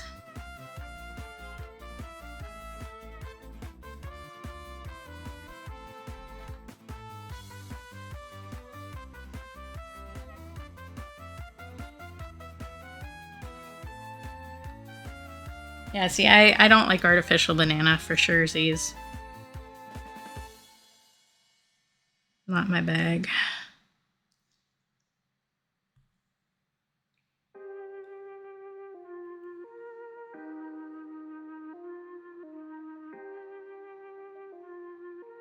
Right? Like, bananas take over everything in a smoothie, which again is fine if you're into bananas, but I am not always into bananas. Oh yeah, Sleepy has a banana peanut butter thing. Yeah, we do get pretty good tropical fruit here, Ghost, because we're bros with Hawaii. I live in Alaska, for anybody who doesn't know. But we do get pretty good tropical fruit. So we get really good pineapples, we get really good mangoes, because we're close to that area. So like, our bananas aren't like the worst bananas that I've ever had, but I don't like them very much. I do love me a mango though, or a papaya. And we do get good ones of those.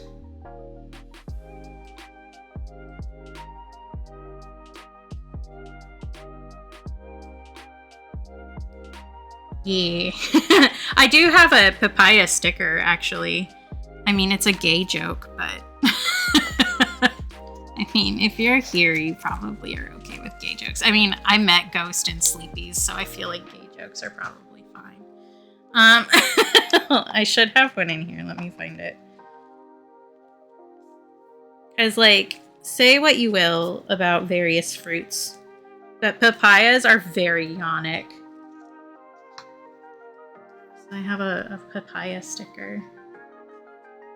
It says 100% fruit.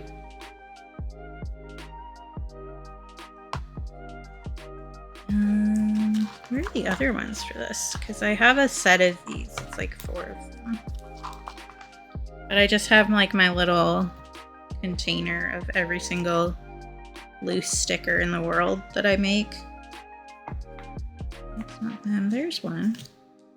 There's the others. So I made 4 of them.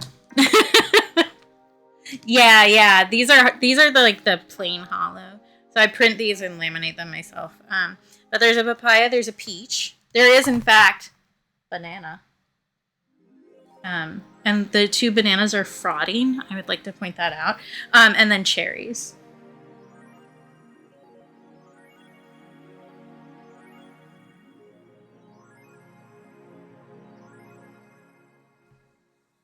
No, I can't, Red Bean, adapt. So you can get them each individually, or you can buy them as a pack in my shop. But yeah. Well, the original one, the first one I had the idea for was the papaya. Because like they just really look like a vagina, okay? And we love that for her. Yes, thank you, Shani. But yeah, these ones are one of the packs. I did these for Pride last year. 6/28 is the date of Stonewall.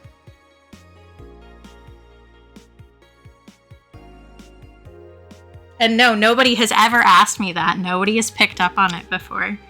Look at the little details I put in things that nobody ever notices. I expected somebody to ask because it was the same on all of them.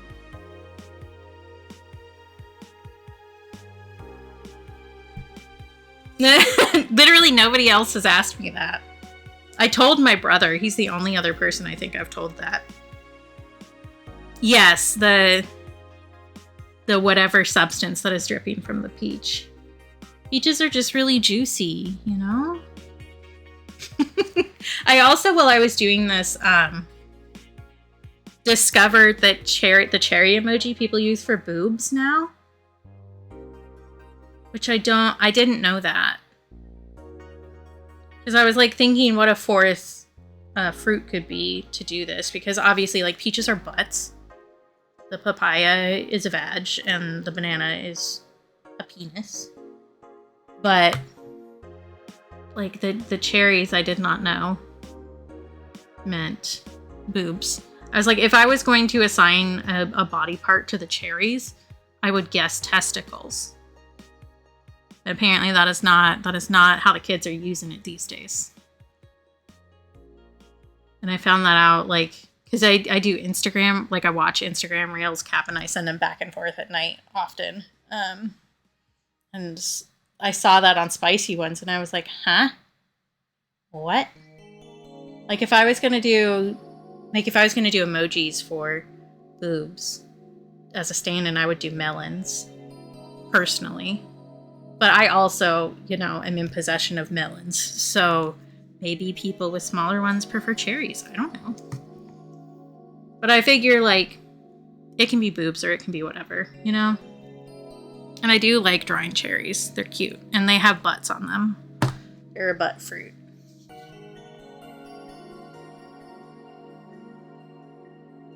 Ooh. Excellent, Bewitch.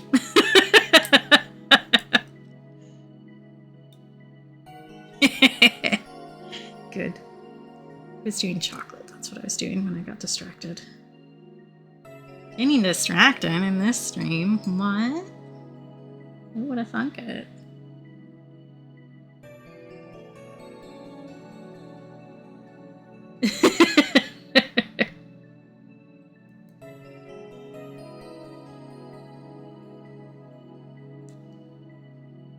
Okay. A little bit of a darker tinted brown for the shadows here.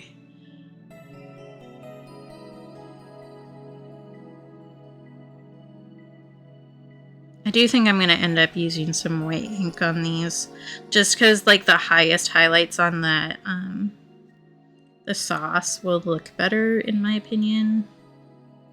If I do a like ink highlight versus a like leaving the page white highlight. Because it looks more like drastic, I guess is the word that I want to use.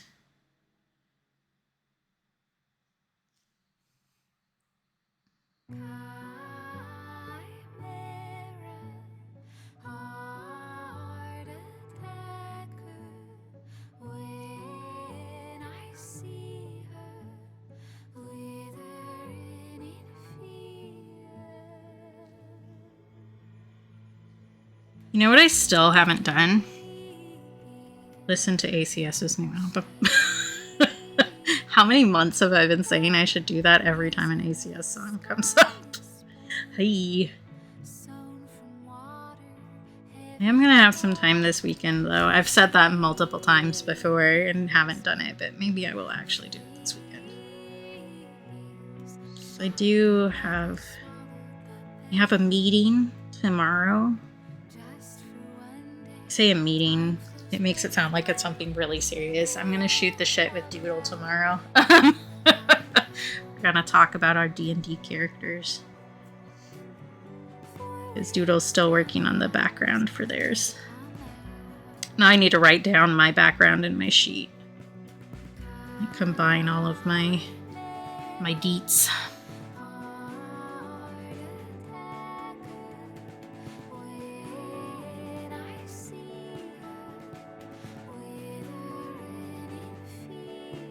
Yee. I did work on drawing my girl some more yesterday.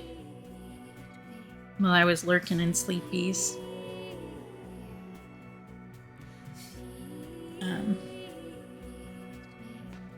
Why was I about to pull something out of there like it was a physical sheet of paper? But I was working on my outfit yesterday. I'll show you guys.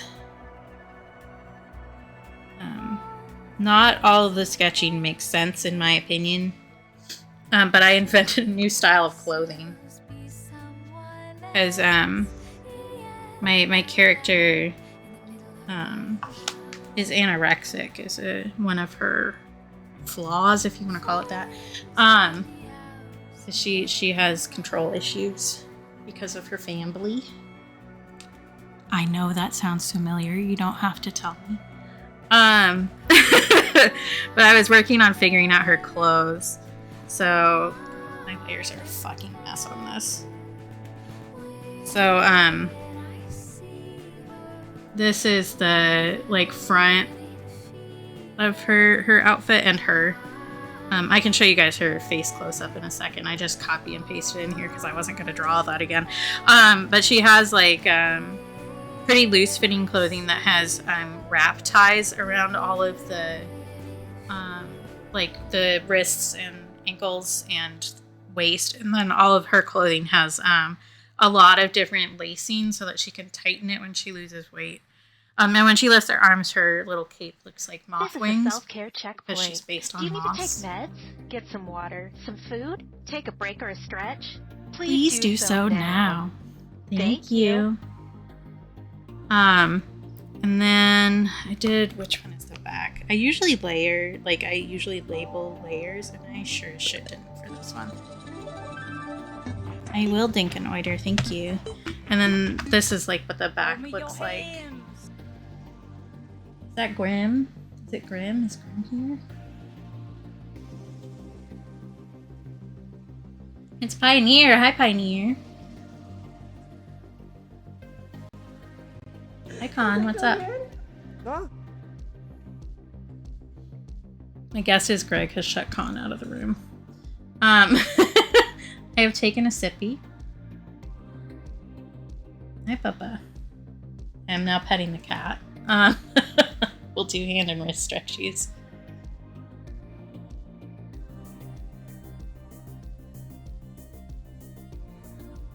You can sniff that. You don't want it. My laptop is where he usually likes to stand up on the table, so he's inspecting the situation.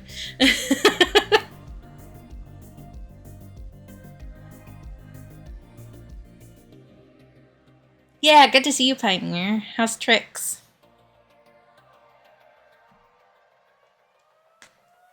Hi, Freezered. How you feeling?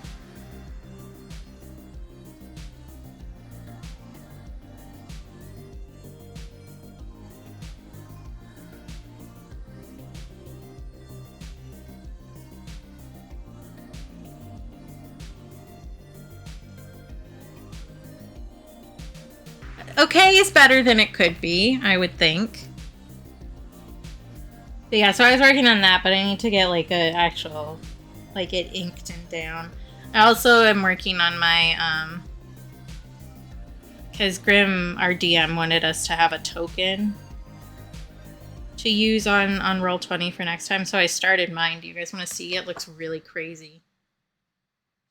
But it's thematic in a very specific way.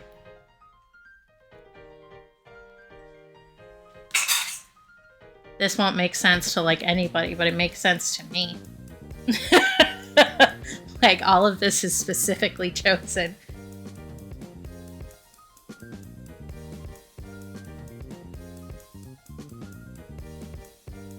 But yeah, so I'm working on that too. So I'll probably work on that tomorrow while I'm talking to Doodle. I don't think that one will take super long. But yeah, there you go. You guys can see my ideas. Oh, that's good. I'm glad you're down to 1. That's definitely progress, especially considering like how long you were having a time, you know? I'm glad that you're doing a bit better. Or at least, I guess, got people to pay attention finally. Yep, all good. Thank you for popping in. And for the lurk.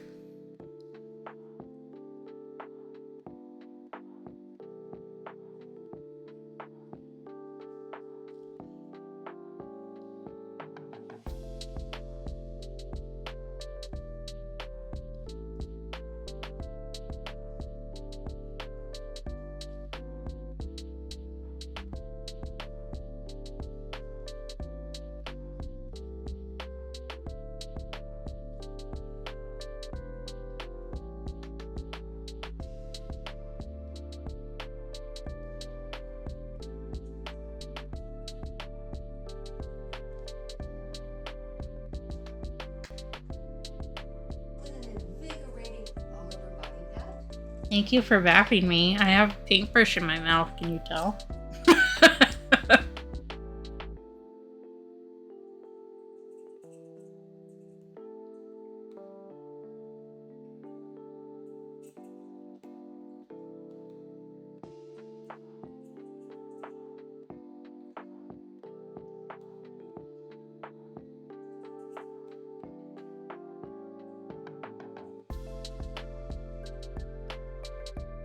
That's gay.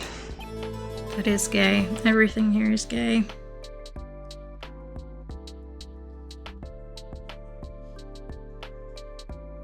Okay. Oh, yeah. All good, Shani. Do what you gotta do. Me too, bestie.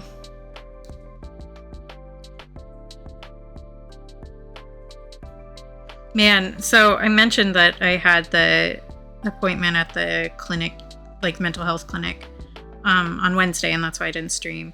I had done the paperwork so long ago that I forgot that I put my preferred pronouns as they, them. Because, like, usually I just put she, they, and I'm like, whatever, it's fine. But I don't like when people who don't know me refer to me as she. Because they don't know I'm doing it weird. I need you to know that I'm doing the she weird. So I prefer, like, if people don't know me, they use they, them. But I kind of had given up on that happening because I am pretty femme, so. But I did put gender queer down on my paperwork. So they referred to me as they, them when I was in the office, and I was like, oh? And I was like, oh, that's because I told them to. I just forgot because it had been so long since I filled out the paperwork. I thought that was kind of funny. I do also have she, they, and they, them pins on my purse. Not that anybody pays attention. You know. It's so silly because, like, for the art department in specific at the university that I model at, all of the teachers on their like little bio page have their pronouns listed, but everybody just immediately she, heard me when I showed up, and like even before I showed up, honestly. And it's like, this is so performative. Can you guys, like, actually do something? Like, try? It's crazy to me how performative, like, all of that is. Drives me nuts.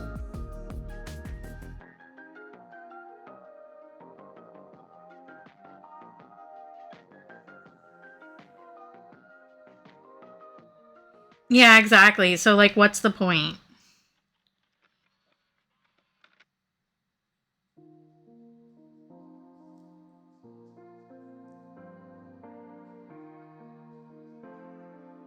It's like, if you're just gonna put everybody's pronouns and they're boring normal pronouns, and then you don't ask anybody else's pronouns, then you aren't even doing anything.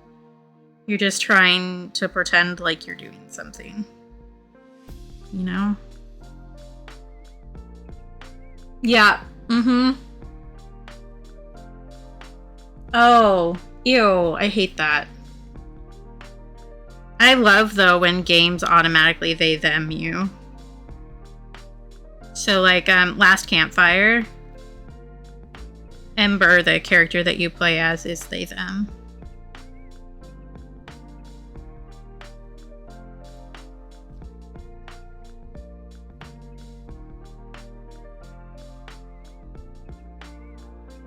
Yeah, that's also okay. So we're gonna get into one of my my pet peeves about new game design. So as differing pronouns and gender identities have become more mainstream, more people have been asking for more representation in games. All good, and trying to get the gender binary taken out of customer creation or that's not what I meant, character creation screens. And really what has happened is that you still have male and female by body type, and they just pretend like they just put different labels on it instead, but it's still the exact same thing. So like it's still the same dichotomy. They've just put different names on it to pretend like they did something and then ask for brownie points, and it annoys the shit out of me. Because like, for instance, when Animal Crossing New Horizons came out, everybody was like, oh, they've done away with gender, like there isn't gender. And so I started up the game expecting to like not have to do the same character creation that has been there since the franchise started. But it was still there. It was still the same dichotomy, still the same like two body types, and you just have to pick one. So like that they didn't do away with gender at all. They just removed the labels and kept everything else the same. And it's very much like, it reads very much to me the same as people who are like, well, we need gender markers on like passports and licenses so we can have a third gender marker. So you can be male, female, or other. But that's like, it's unnecessary. We don't need that at all, you know? Yeah, exactly. It was the same with Fantasy Life, where I forget exactly what the names for everything were, but there was Maidenly for the feminine one and something stupid for the masculine one, and then Mysterious as your third gender option. I was like, okay. And the only difference there was the kind of underwear you're wearing, which you don't see in game ever. So like, what's the point? Why do we need that at all? We don't. Can y'all just like let it go? No, apparently not. I know, right? Freezer, what would we do without dude wipes? That's a real thing, and I hate that I know that. It's so silly. I really hope that it was fake, honestly, but I don't think that it was. But I saw a photo of some dude wipes, which, again, real thing. That the scent for them was called Dumpkin Spice.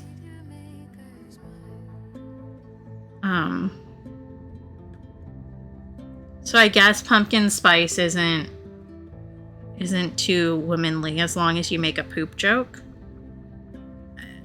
I don't know. Like, so stupid. It's so stupid. Why? Sorry, I'm talking quieter because I know Greg's interview is going to start soon, so I need to not have the people who are interviewing him hear me say Dumpkin Spice really loudly. You know. Yeah, I don't know. Like, taking one of those scents that people, like, especially masculine men, tear into as being stupid girly stuff. And then just making a poop joke and suddenly it's fine. Like, I don't... Just like things. If you like it, just like it. Yeah, I agree with that. You really shouldn't be using scented products there, no matter what flavor of genitalia you have. And I did use that word on purpose to make it funny. Like, you shouldn't be using scented stuff down there. And I know that it's available. I know that it is often pushed at people, especially feminine people. But don't do that. It's bad. It's bad for you. Don't. Because, like, there are for real scented tampons in the world. Like, that's a real thing that exists. Don't. Just don't. Don't let yourself smell like a body. They are a bad idea, and a lot of people get, like, infections or, like, contact eczema. That's not the word I mean. I mean contact dermatitis, which is basically contact eczema. Mildly different. And yeah, you shouldn't do that. You should not use scented products on your hoo-ha.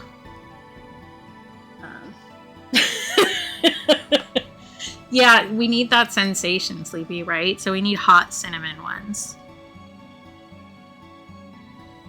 Which I will say that using things like Tabasco or peppermint extract is a thing that people do on purpose.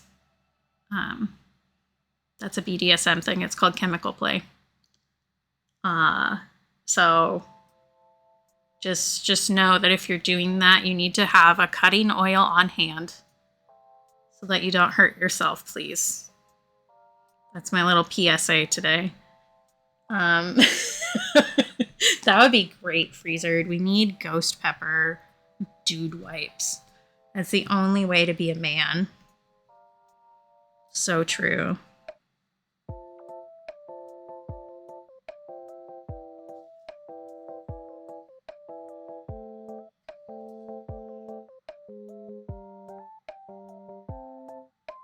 Yeah, I don't know. The state of gender. So confusing. I don't get it.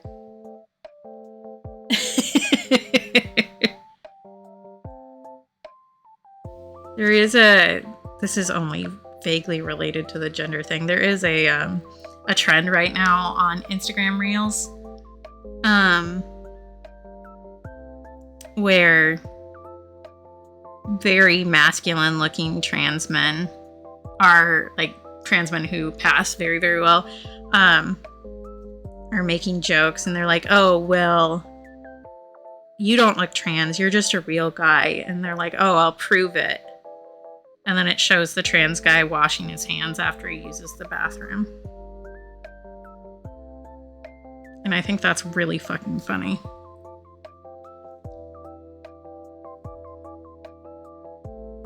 Ooh, that's cool, Tens. I think I sent one of those to Tomato, actually.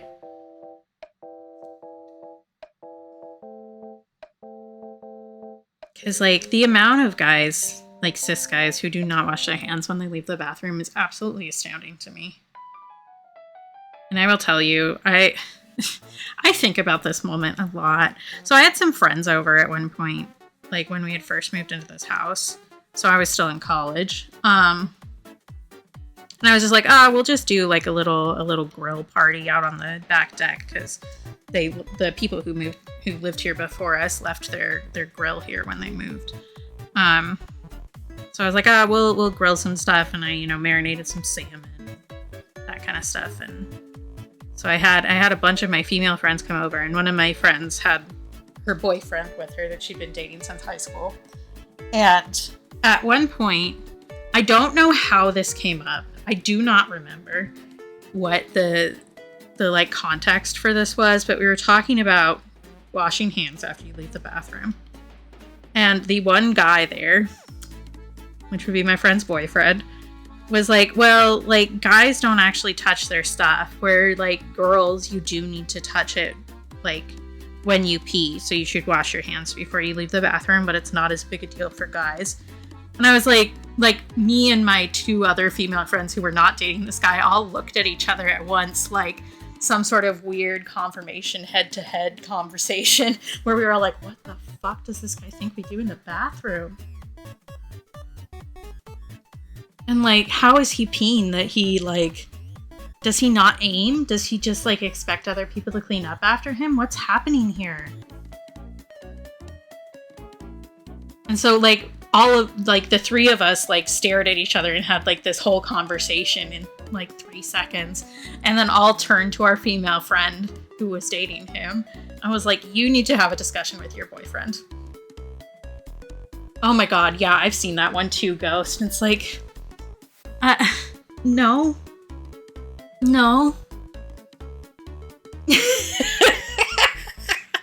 Exactly, Tense, exactly. And it was just like, it was such a weird moment. And I still think about that because they broke up a little bit after that. I don't think that conversation was related. But like, I still think about like, how did he pee though? That's fair. Honestly, I feel like sitting down when you pee is more fun anyway, because you get extra phone time. You know? Or if you're like me, you have a cat follow you to the bathroom and ask for pets when you're on the toilet.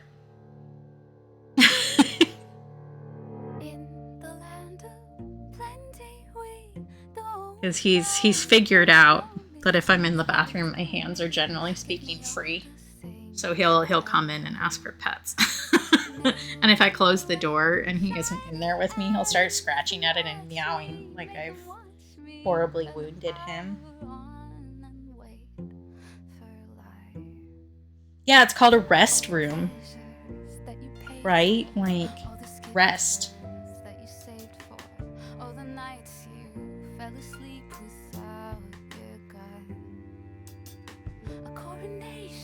And yeah, I feel like there's a specification about the hand washing thing where it's not just cishet guys, it's cishet guys who have never considered gender or sexuality at all. Like, they have never questioned their role in the universe.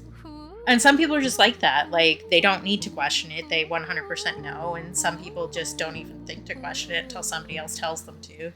But, like, it's only those people who don't wash their hands. So, like, anybody who has had a thought occasionally, like, just a little ping of, like, gender is kind of stupid. Even if you decide that you are still the same gender you were assigned, understand that you need to wash your hands. I don't know. It's a correlation to the point that I have not seen anything to disprove it.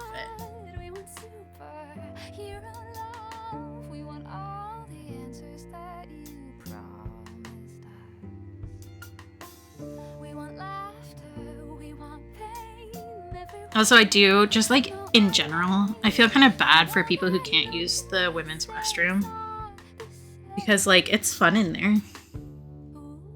Like, you are never going to experience a very, very drunk girl giving you a compliment in the bathroom. It just hits different.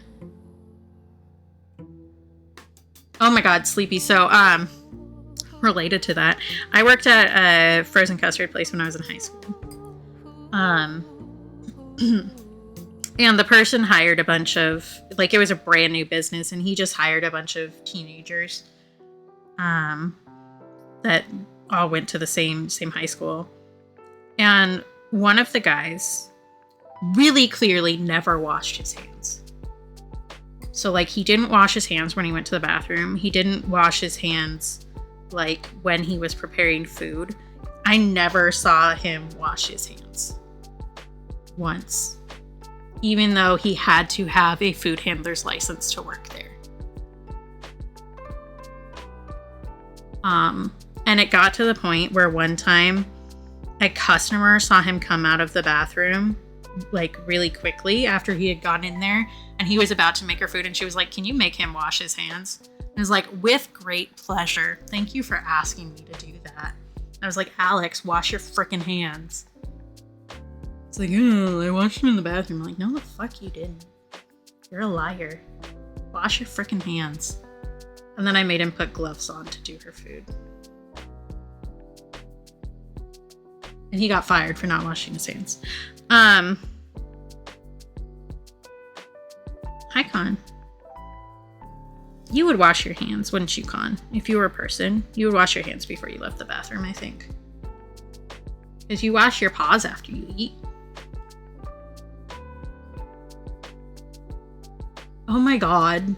That is wild to me. Like, if it's to the point where, like, you clearly understand there's something you should be doing, to the point that you fake it, just do it. Like, that's such toddler behavior. Like, the toddler understands that if they eat the cookie, they get in trouble. So instead of just not eating the cookie, they eat the cookie and then try to hide the crumbs, but do a bad job about it. Like, just wash your hands.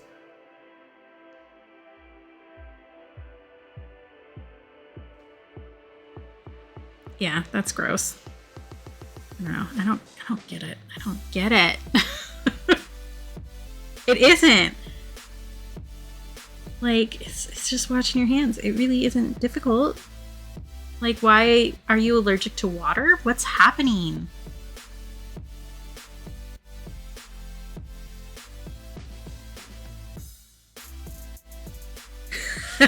Oh my gosh.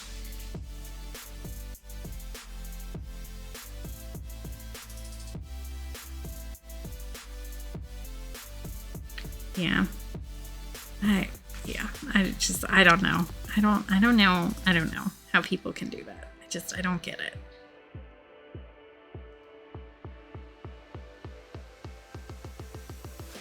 And yeah, I definitely am a regular hand washer. I do need to use like a lot of lotion because my skin is really dry. But like, that's fine. Like, whatever.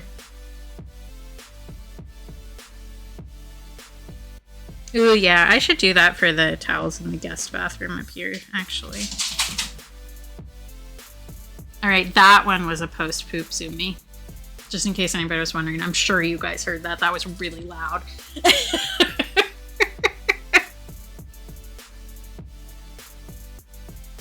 Okay, I'm gonna need to do some more work to differentiate the chocolate sauce here. From the ice cream. Yeah, I figured you guys heard that when it was loud. But he's got, we've got 2 litter boxes for him. So one is out here, and then one is in Greg's room. And Greg has his door shut for his interview. So he's used the one out here, and I heard him scratching at it, which the mic didn't pick up. And then the Zoom, that was him.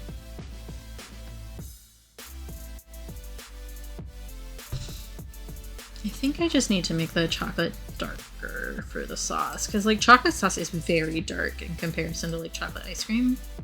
I think I just need to mix some Payne's Gray in with this brown.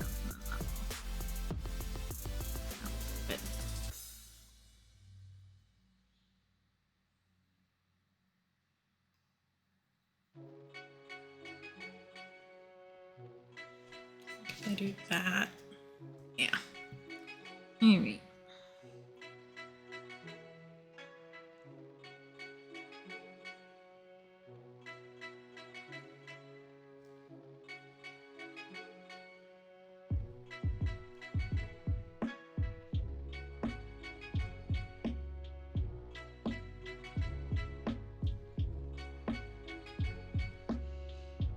I do think it's funny how much sound the different mic picks up. And like, I get it. It's a compression mic, so. But it is pretty funny what all it picks up. Because it definitely picked up Greg filling the kettle earlier. I saw that happen. It's funny to see like what it does and what it doesn't. It does pick up like whenever I hit the table at all. So like if I move papers around on the desk, like loudly, or on the table, it's not really a desk, it picks that up like very loudly. Ooh, exciting. What is it? Well, if you want to share. I'm guessing that if you didn't want to share, you wouldn't have brought it up.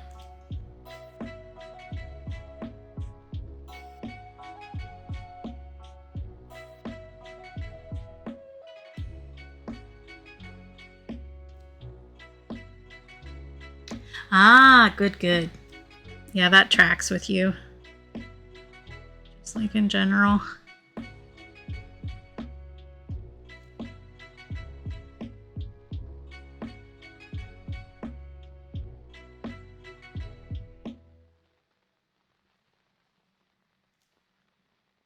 I should watch some spooky movies since it's October.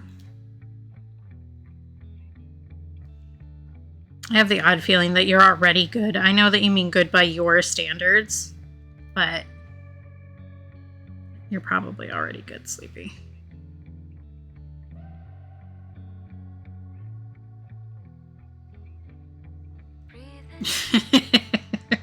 Get called out. Love is stored in the call-outs. I very much believe in that. Oh, that reminds me that I had another sticker idea too that I was thinking I might do for the January sticker club. Because I think I showed you guys the sketch of it that makes like basically no sense.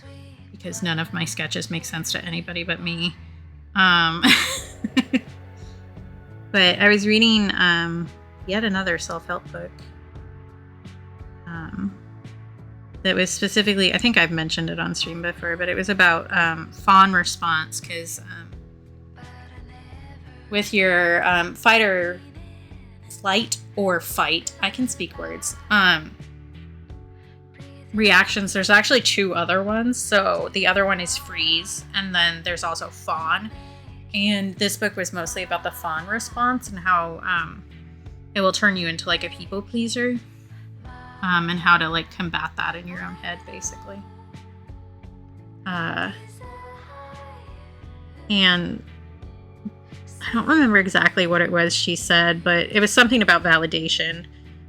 And I'm trying to figure out the phrasing for what I want to do, but I did like a little sketch of like, you know how you have parking validation with like stamps on it? If you have the old school kind, it's all digital now, but they used to have like actual physical stamps that they would give to companies around the area, like around where the parking garage was or whatever.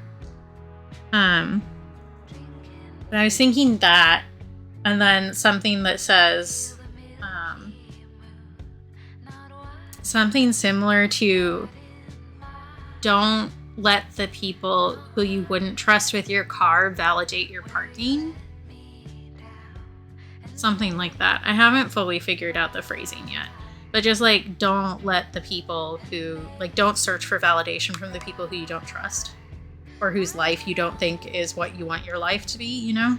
Something like that. I haven't quite gotten there with the phrasing yet. I'm still cooking on it. But I thought that would be a good one for January.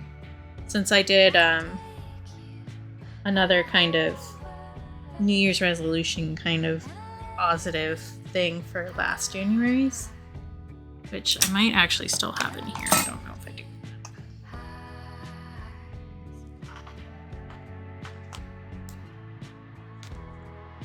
Is that you?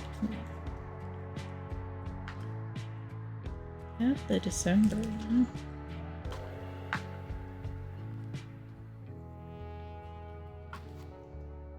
I have too much stuff, just in case anybody was wondering. I make too many stickers. I may actually need to trim down my stock, honestly, because it's getting kind of ridiculous. Maybe I don't have that one in here. Oh, yes, I do. Here it is. But it says, shed what isn't serving you instead of eating yourself alive. Kind of like a play on the Ouroboros. I don't think that's weird at all, Bewitch. Thank you. So I think the kind of like, don't let people you don't trust validate you would go kind of New Year's resolution-y. You know? I hope inventory is going well and high. I do need to shade the banana a bit still.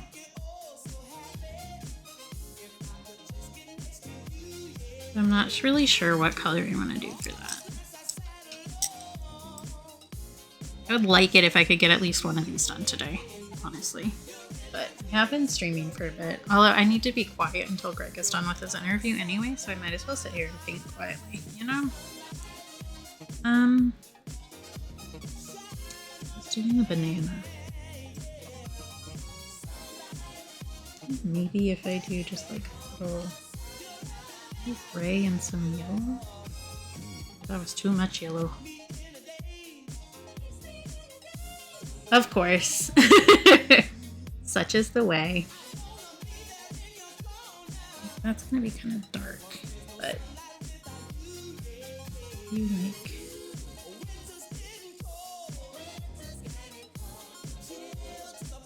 That's fine. I am making the banana like very yellow, honestly. I'll probably do more of the texture too. Good, Shawnee.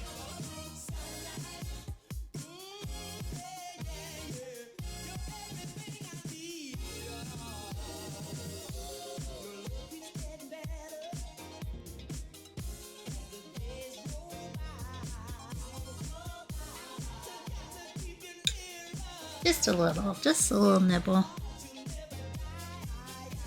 I did do the snake for last year because Lunar New Year was also like near the same time. It was the year of the snake.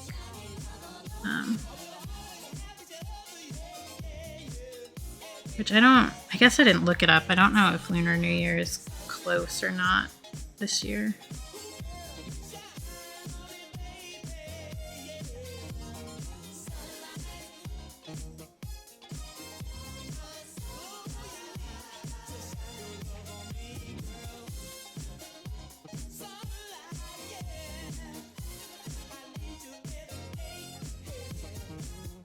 What are you clawing at, Bubba? I don't know what's over there. Like to claw at, but he sure is going. I guess it might be on one of the chairs that's out there. The dining room is over there, which is also where his the litter box is because it's linoleum flooring.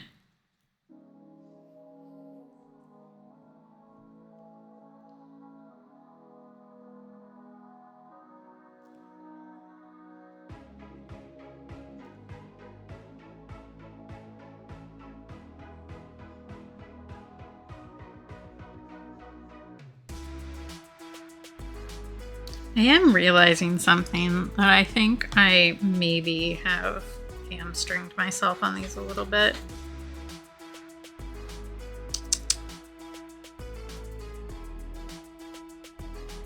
What are you doing, Bubba?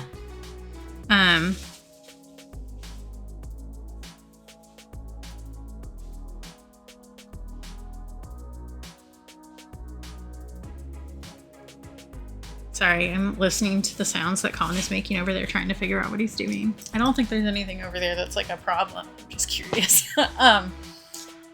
But Patreon does only allow you like squared images for the logos, and I definitely have not made these square. Like I can make them square. The ones that I have now are round, like a circle. I could probably just make different circle backgrounds for them and then put them in that, and that'll be fine. But I got so hyped up on the jelly bean. Boy, what are you doing? Oh, we're having a hairball. That's what's happening. That's fine. Just don't do that on Greg's backpack, please. I'm gonna stand here and watch a cat hurl, so that I can clean it up. Or are you just sneezing, Bubba? You were in your litter box. That stuff is really dusty. Good, Bubs?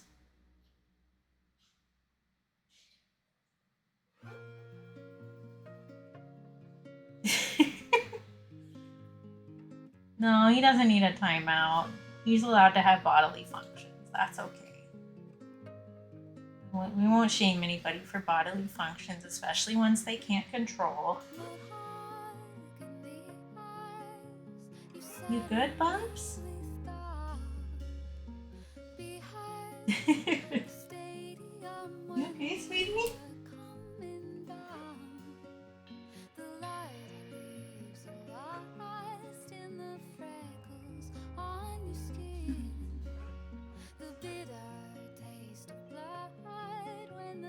I think you were just very sneezy.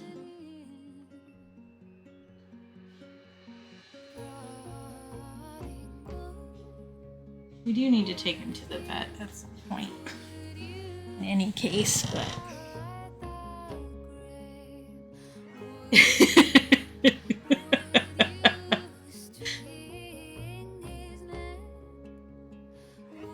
But I did have to like pick a burger out of his nose the other day. He really did not like that. But to be fair, I didn't find it particularly pleasant either.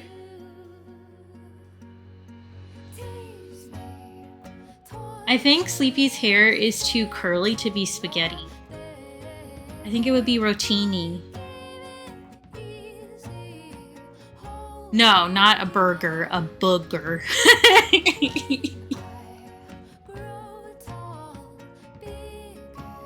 Well, that's fair. I do not always enunciate well. Are you okay, Bubs? Come here. Hi. You alright? You came over here really fast, Bubs.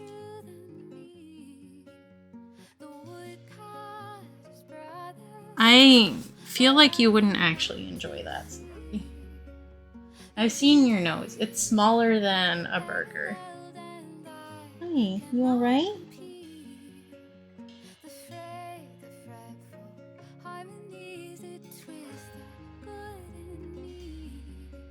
You good, Bubs?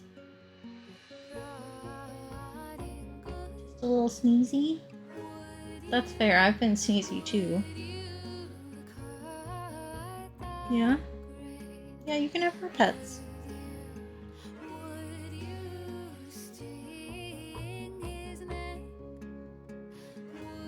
Ooh, I have a gross story if you guys want to hear it about something coming out of my nose that shouldn't have.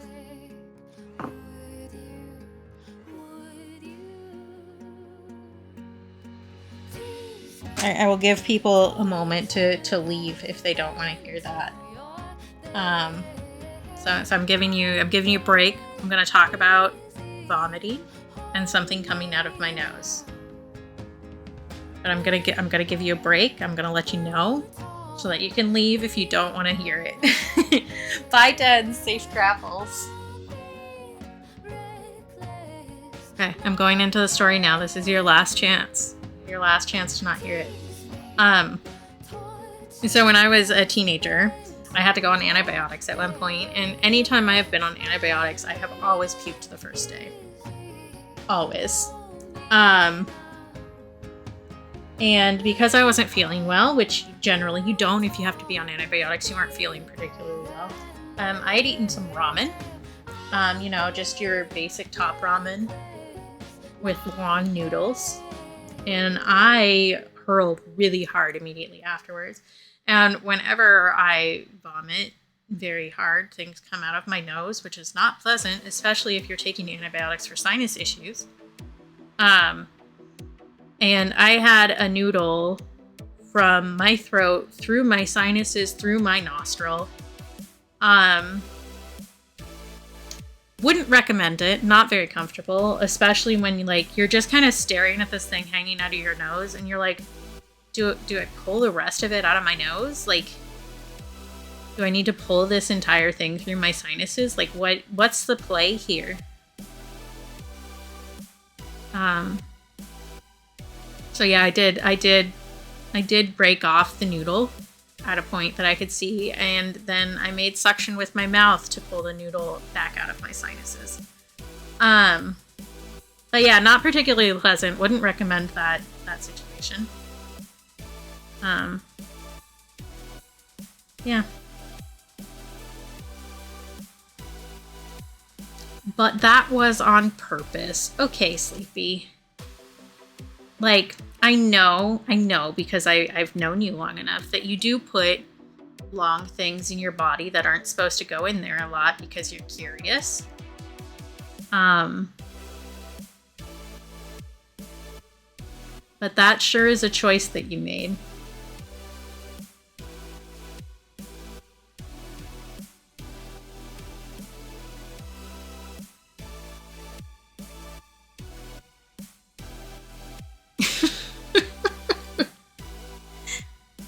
I don't know that cool is the word that I would use, but sure.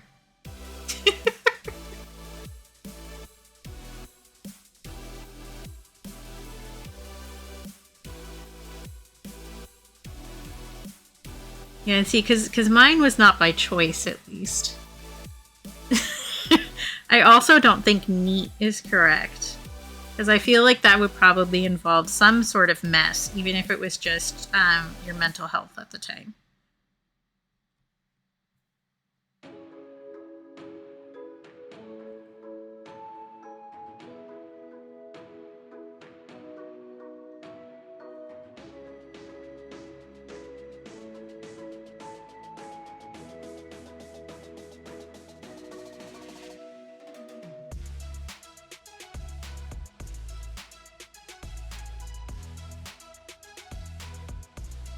I might go with intriguing. Although intriguing implies that I want to hear more about it, which I don't know that I do, honestly.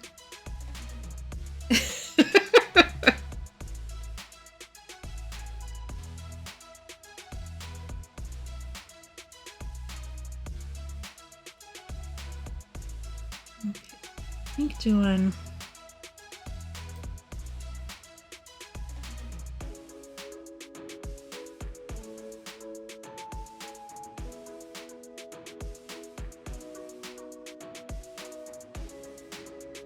I definitely didn't finish my sentence. I think doing some darker banana texture here is the play.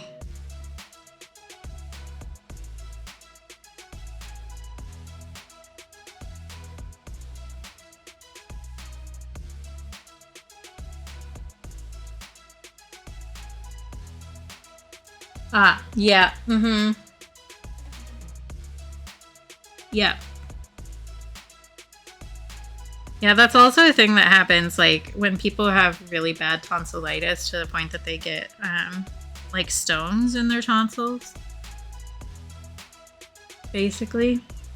Ooh, I'm glad that you sneezed it out, I guess, overall, because otherwise you would have just been stuck with that in your face for God knows how long. But also, ew. Yeah, that doesn't sound pleasant. I'll pass on that experience, thank you.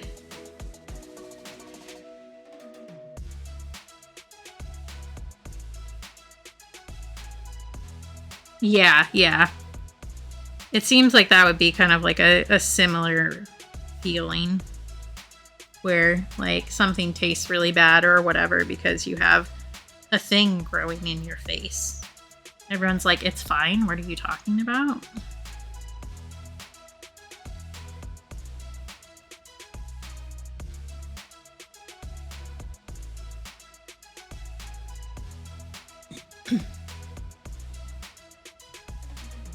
Although I don't think I've ever actually had, like, tonsillitis. Like, I still have my tonsils. The only body parts I don't have are my wisdom teeth and my uterus. I got everything else. I still have my appendix. So far. Still have my gallbladder. Still got my tonsils.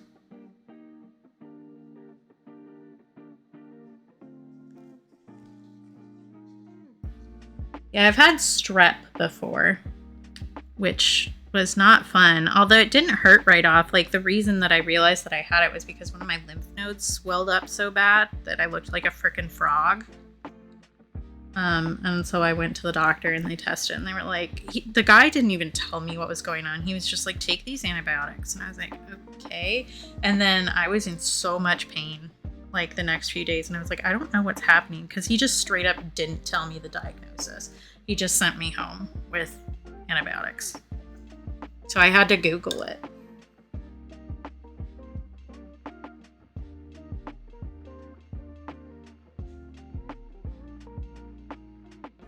Oh, interesting. Yeah. Yeah, my body works all right, except when it doesn't. You know?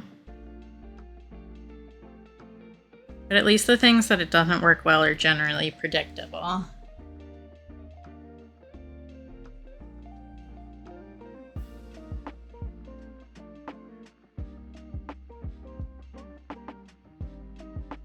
Oh my gosh, that's horrible, Shawnee.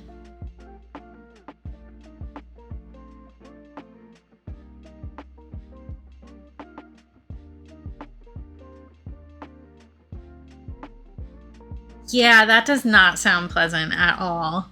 I'm sorry that you had to go through that, especially in middle school. Like, middle school sucks enough, even without giving everybody around you more, like, ammo to make fun of you with, you know? Goodness gracious.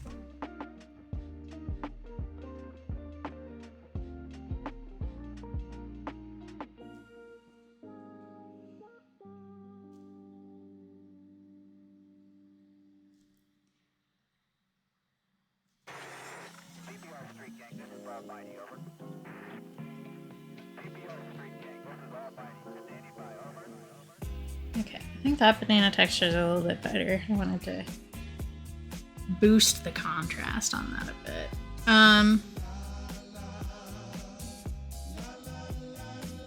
Still need to do the sprinkles, and I still need to do like the high highlights. I might do another shading layer on the sauce, because this doesn't need to look like fully 3D. That's not the point.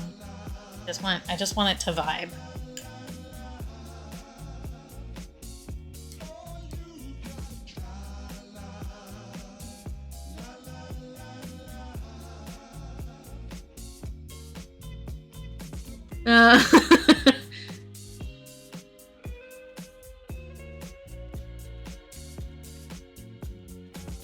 Yeah, I'm glad it wasn't stuck up there super long. Yeah, that's fair, Shawnee, and same, honestly.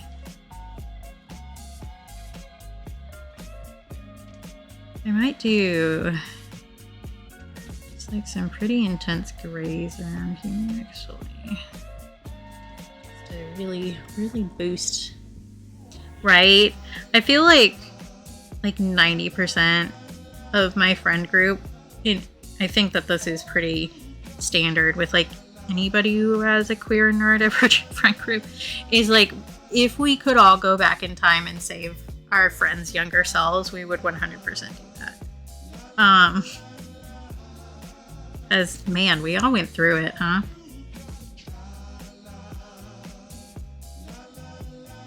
It's kind of, I feel like that's the same on par with like queer and neurodivergent people. Like, when you make friends with somebody, or even just if somebody tells you something, you're like, I would kill your parent for you if you wanted. I think that's also like a base of a friendship for queer and neurodivergent people. Like, I could kill your family, you know, if you wanted.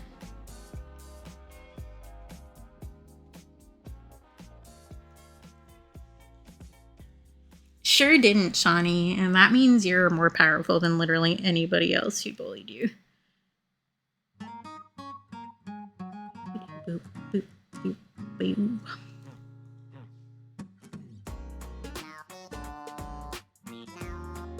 Oh my god, Sleepy. Yeah, that would do it. Especially with how curly your hair is. Like, oh my god, that's like a war crime.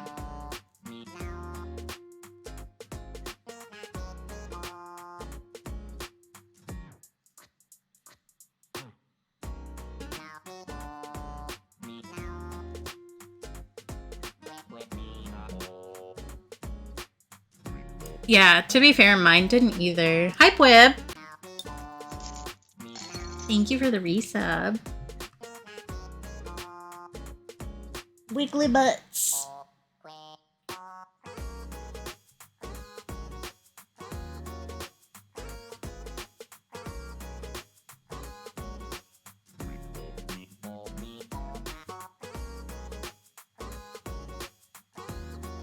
Yeah, my mom had straight hair, and my dad has curly hair, but he's always kept it short, so like he doesn't know either.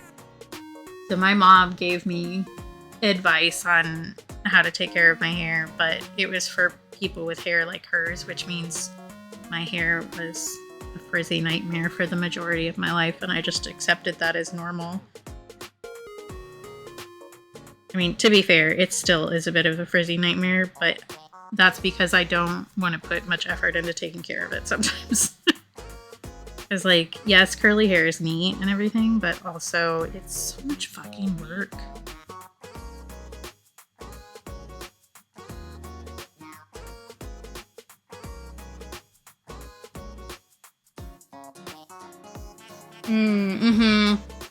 Yeah. I should have gotten braces, honestly, but I didn't because I knew that they would cost too much for my family. Because, like, instead of just getting them for me, for some reason, my parents asked if I wanted them or not.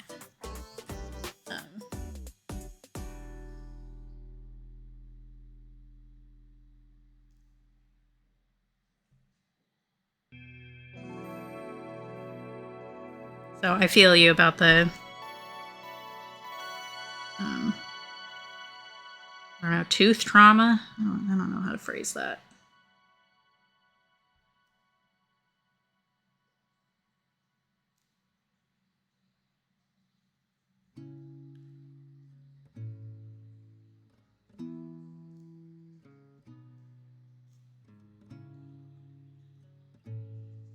Yeah, I don't know. I was just always a weird kid. I got made fun of a lot.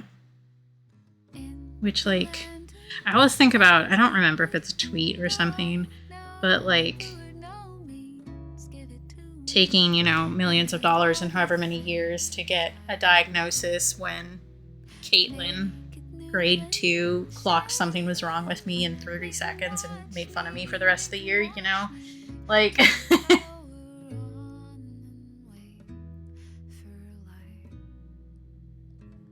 Yeah, honestly, Sleepy, as somebody who's staring down the barrel of, like, a lot of dental money to just, like, make my teeth viable for another, like, 15 years, yeah. Like, I know that it sucks, but you could also have my situation where your teeth will fall out of your mouth at any given point. Oh, that sucks, Illuminati. I'm so sorry. Yeah, Cap has talked about this a little bit, but he had some tooth trauma when he was little too, which is part of why he mentioned this in Rainbow Stream, where he was talking to an orthodontist recently about fixing some of the tooth problems, and they're thinking that, like, he could have braces and see how that goes, or he could have braces and then do jaw surgery to fix the problem more permanently. So he's still deciding on that.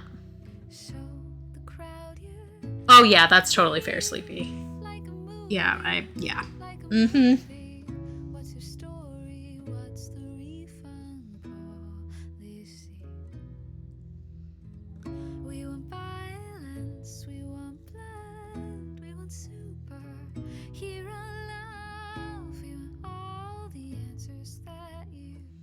Yeah. I mean, your mom isn't a particularly nice person.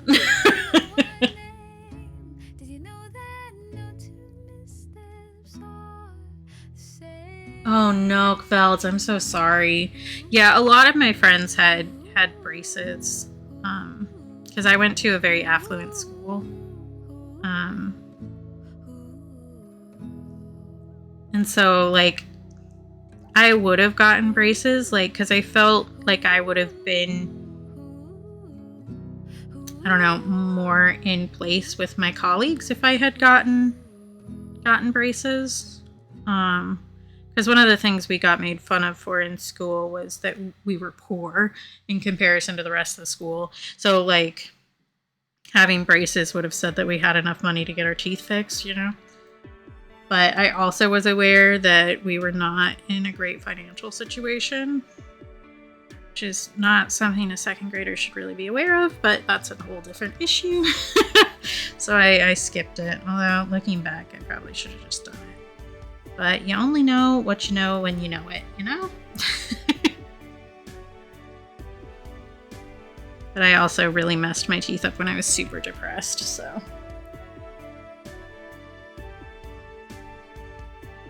Yeah, the hypermobility means that your teeth keep shifting around. Like, I told my dentist when I was little, because they did something, I don't remember what, and it made one of my teeth shift, and they were like, oh my god, and I was like, oh no, that's normal, that happens all the time. Like, I can hear them shift when I'm just sitting around. Like, they'll just move a little bit and make a sound, and then they'll, like, realign themselves. And my dentist was just like, oh, okay, and didn't tell me that that wasn't fucking normal. Like, that's not a thing that people's teeth continue to do. Mine still do that. Like, why did nobody tell me that this wasn't fucking normal? And, like, I would wonder why people looked at me weird when I was like, oh, yeah, you know, when your teeth shift and you can just hear the sound in your head, it's so weird. And people would look at me weird and, like, not say anything, and I'd be like, oh, I guess we aren't supposed to talk about our teeth doing that. That wasn't the situation. The situation was nobody else's fucking teeth do that because it's not normal. You know? Like, Could somebody, like, tell me how to use my body properly, please? Jesus. Yeah, yeah, no, that's a real thing that happens inside of my mouth. On, like, it happens less often than it used to, but it definitely happens more when my inflammation is up really bad. So, like, when I'm sick, for instance. So I had them shift, like, night before last. And it's usually my molars. Those are the ones that, like, make the loud sounds. But yeah, if your teeth do that, that's a sign of hypermobility and it's not normal. Yes, I do. Especially around my menstrual cycle. So, like, the week before my period, my gums and, like, the entire inside of my mouth swells up a little bit. Which means that I bite my tongue way more often. Which was also something that happened to my mother. And she just, like, told me about that like it was normal. It's not normal. It isn't just, like, a fun hee-hee-ha-ha thing.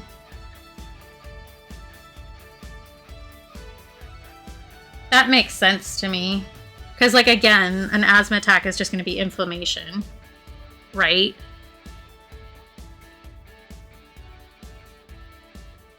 So all of your histamines will be going bonkers, which will make inflammation overall be way more intense. It also, like, if you get a lot of sinus problems, your teeth can start to hurt because, like, it's, again, an inflammation thing.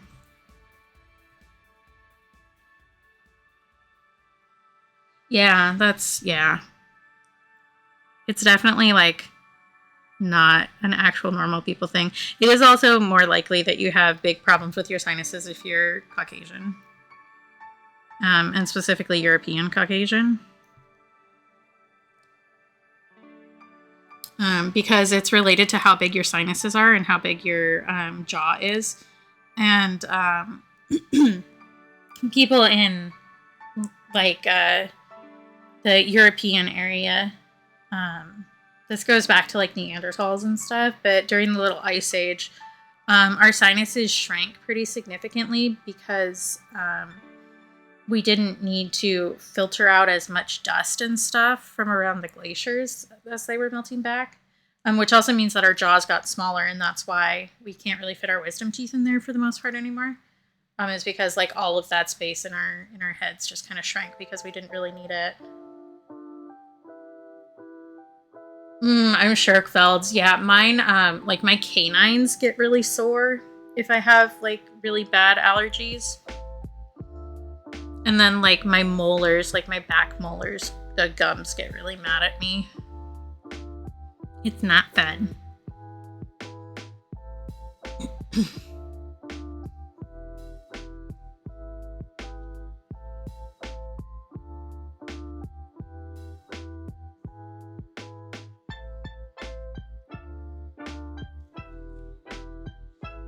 But yeah, in other news, teeth are weird.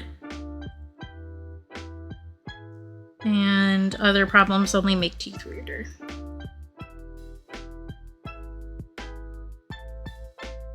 Alright, have good lurk.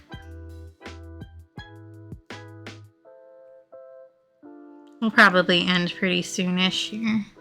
Because I want to eat a lunch. I'm a little hungry. I do still need to do the sprinkles on here. And we haven't finished the raspberry because I got focused on the banana split. But that one won't take super long. Like this one is much more simple than this one. So we'll probably just continue working vaguely on 2 of these until I'm done with them. I'll probably work on some off stream too, just because, you know, I need to get these done this month. I guess is really the answer. And honestly, I have a lot more time when Rainbow isn't here because I'm not hanging out in her stream talking to her all the time. Hanging out with your friends? What?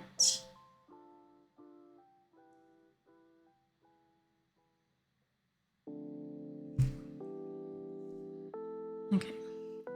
So I was thinking I might do like tan colored ones. Should be like yellow, blue, and pink. But we do have a lot of pink here already. I might do like chocolate sprinkles on one of them and then like strawberry sprinkles and then, I don't know.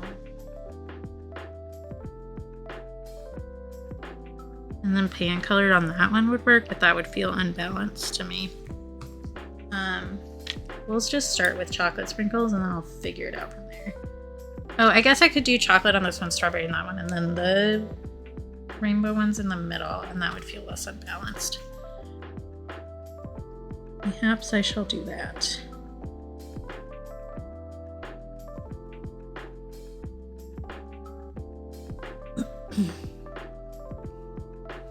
I haven't had ravioli in a long time either. Costco used to sell these like little spinach and ricotta raviolis. I miss those. I wonder if they still sell them. I'll ask Greg to check next time he goes, if I remember. Which, like me remembering something, it's less likely than you think.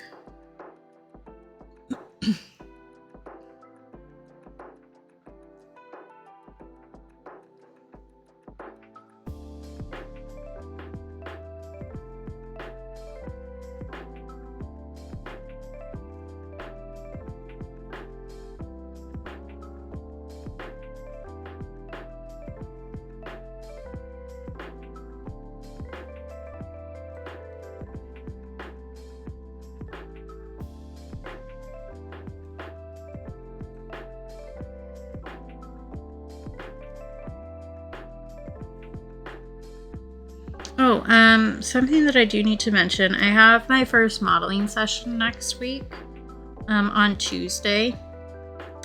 Depending on how tired I am after I finish that, I might not stream on Wednesday. I will let y'all know.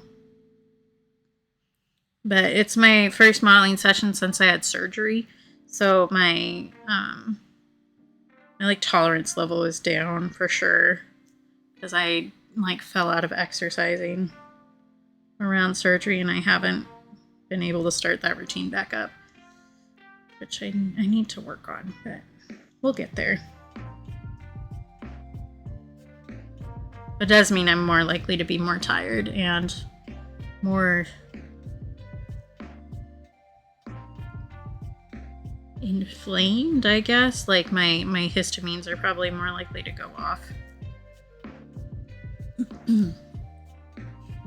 Yes, I am usually good about posting both on socials and in Discord when something happens. I think there's been once where I only said in Discord because I was like really in the pits, but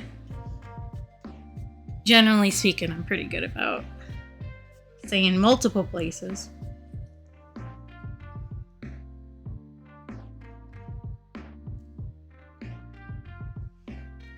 Yeah, if you want to do exclamation point links, that will take you to like the link area of my website that has all my socials on it. So if you aren't following me on a social and you would like to be, that is a place to find them all. It's basically like a link tree, except it's my website.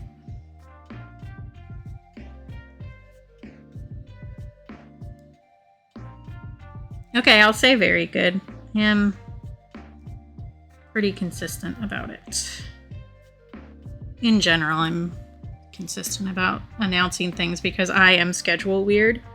So I try to give everybody else the same level of warning that I would like. I like to know what's happening. Very much one of those people who are like, you changed the schedule that I had made in my head and didn't tell anybody about, and now the vibes are ruined. That is a very me thing.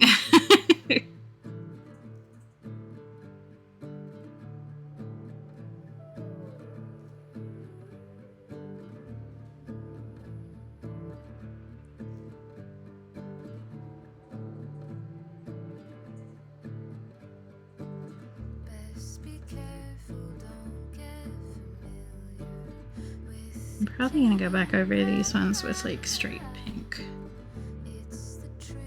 I wanted to do like a little bit less saturated first.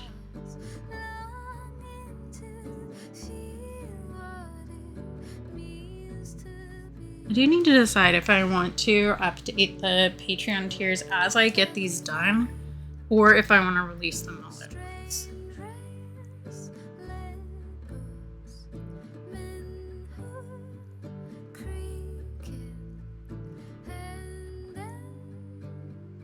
I think maybe I'm gonna do like actual rainbow in here instead of just the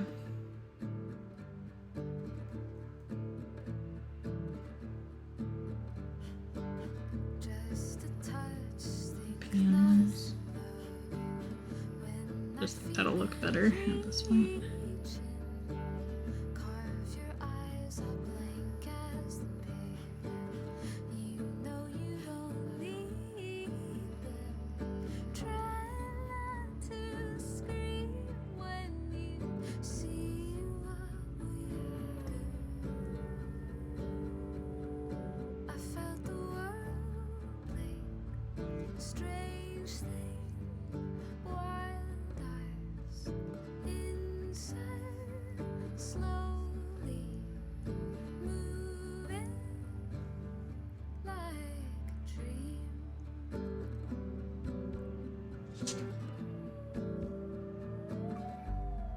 Boy, what are you doing?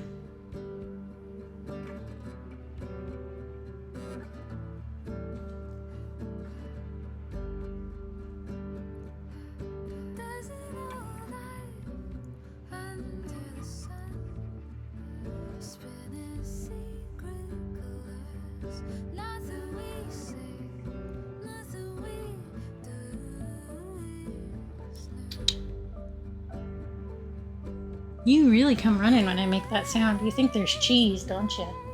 No, just pets. What are you doing? Hmm? Yeah, you can sit there if you want to.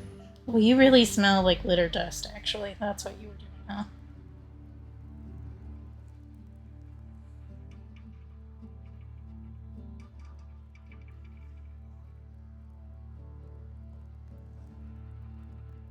He's probably annoyed that he can't get to the other litter box. He has to poop out here like some sort of plebeian.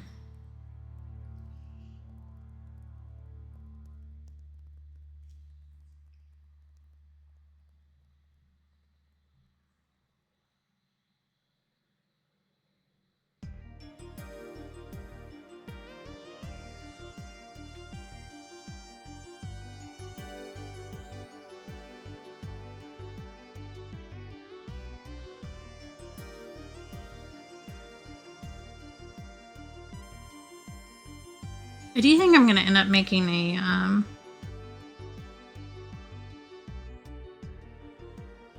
sticker sheet out of these ones. Man, my brain just like completely dropped words. She's like, oh, you were trying to say something? No, you weren't.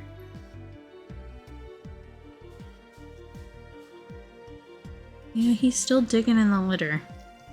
I think he's just being crazy though. Boy. If I go over there and you've dug all the litter out of that, you're not getting cheese for 3 days.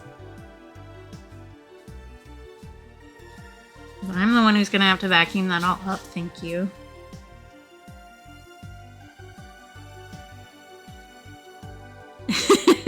I think the only buried anything in there is directly from him, so...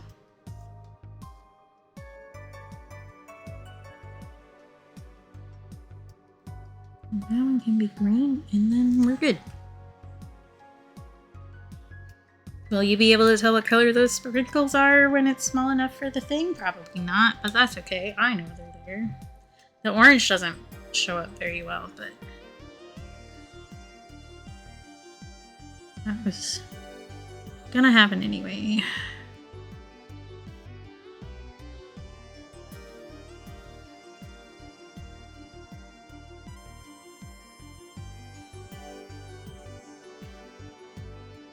Maybe I should bring up the air filter from downstairs and put it next to the litter box. Because I can smell the litter dust from here. It's not like gross litter dust, it's just litter dust. I think perhaps he's acting out because Greg has shut him out of his room for the interview.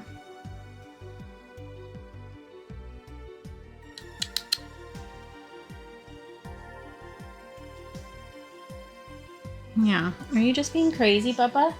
Yeah, see, you pulled up a bunch of litter dust and now you're sneezing a bunch again. Have you noticed that these things are related?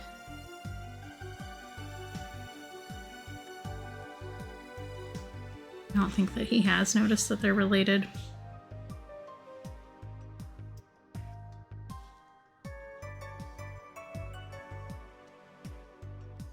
No, of course not. This does explain why he's been sneezing so much, though, because I was worried that he was, like, allergic to something in our house. But I think he's just being a nuisance with his litter box. Did you guys hear that?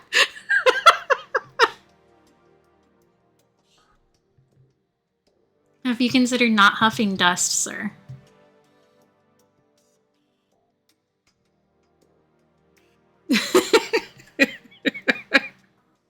Dweebus. You're being a dweebus.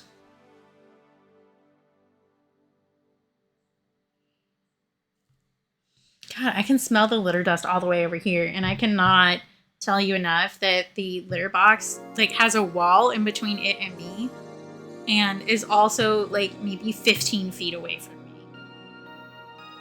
Yeah, his actions have been like his consequences have been quenched, and he doesn't understand that because he's a cat. He doesn't know the word consequences. Which is why he also doesn't understand the full connection between him walking on my laptop and me shutting my door in my room so that he can't come in. It is interesting the things that he has picked up on, though. So he's noticed that if I'm on call with Cap, so if he can hear Cap talking, I'm less likely to leave my door open. I'm more likely to close my door. So he gets cranky when I get on call with Cap. And he like refuses to leave my room because if he leaves the room, he thinks I'll shut the door. You good, Bubs? You satisfied with yourself? You look very smug right now.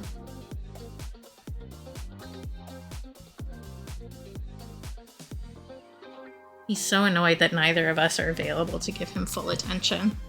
I would pet you if you wanted to come over here.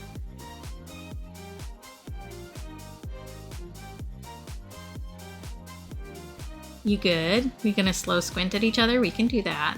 Yeah, okay. Silly goose. Silly goose. You're gonna be mad too, because I have cheese in my lunch and I'm not gonna give you any. Oh, we do get a hairball.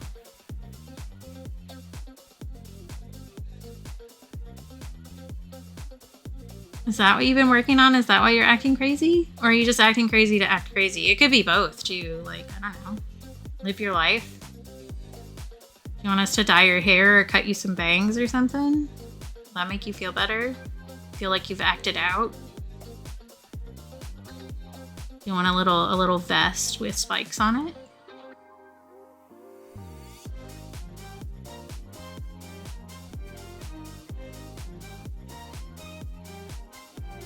I think that he would be very displeased if I gave him a mohawk. He does not like you ruffling his fur. Like, at all.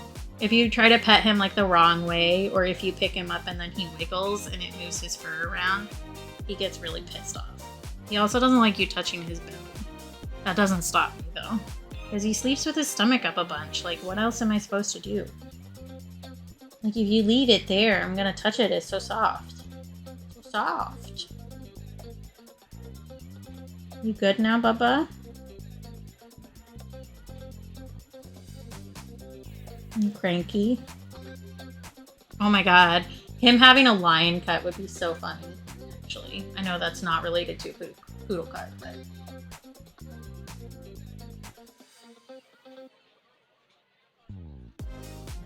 You gonna get on the couch and chill now? Okay, we're gonna sit like people and chill. That's fine.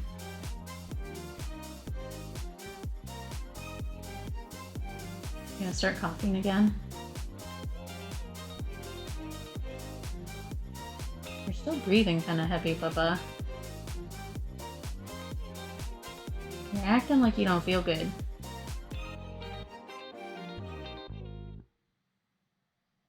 Yeah, you okay?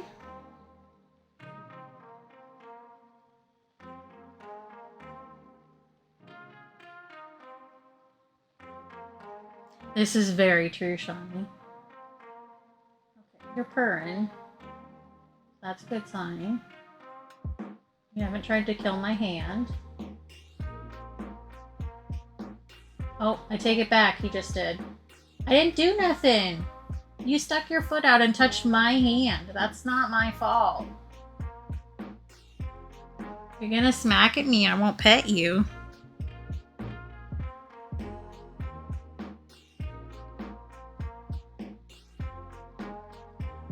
Maybe if I intensify this orange a little bit, it might stand out a little bit better. I don't know. Like, I get if you're cranky because you don't feel good, but again, that's not my fault, sir.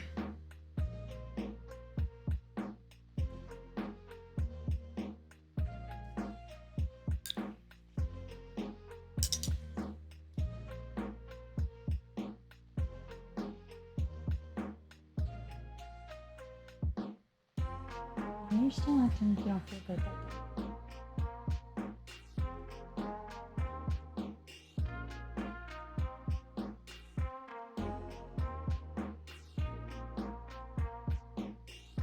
I hope it's just a hairball. Then you can cough it up and I'll clean it up and gag a little bit and then you'll feel better and it'll be great. He has a long hair cat, so like, it's gonna happen at some point, you know?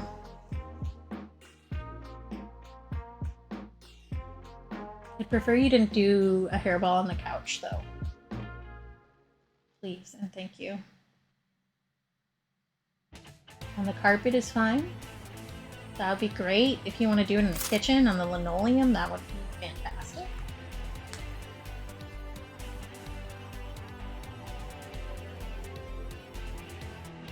Thank you, Shawnee. I see you still half hurting over there, Bubba.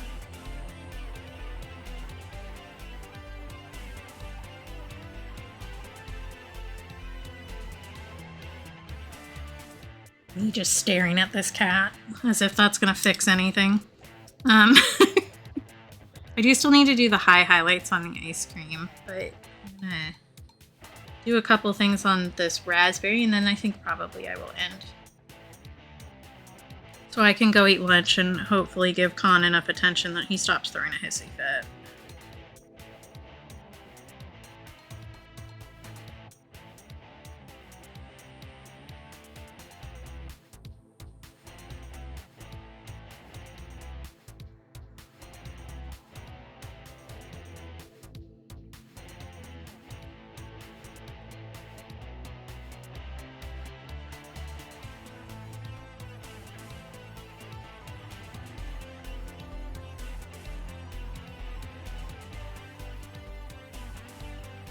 I have some leftover Taco Bell, actually.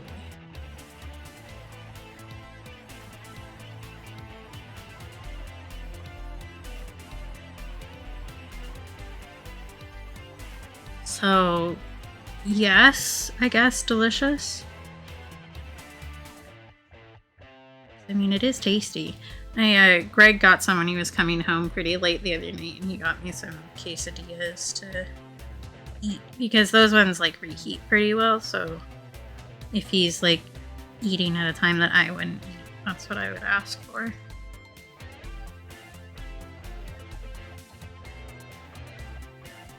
I do love a taco, but I do only get tacos from Taco Bell if I'm going to eat them right away. Because, like, I like the crunchy ones. And after a certain level of weight, you know, like approximately 3 seconds after they're made, they get kind of soggy.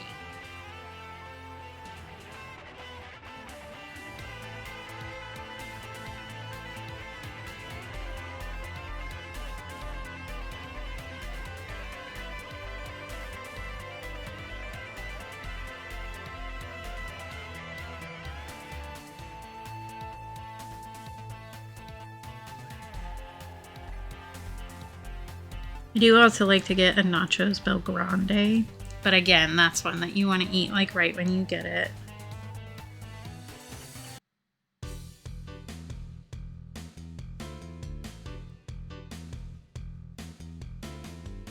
I think I don't want to work on the... I still don't know what these are called. I keep forgetting. Is it polyp? Polyp feels right. I don't know that I want to start working on those quite yet. So I want to do those all at once. So maybe this is where we stop for today. I might add a little bit of brown actually to the leaves and then do it. Because raspberry leaves like end up having like scrungly little bits on the leaves at the end.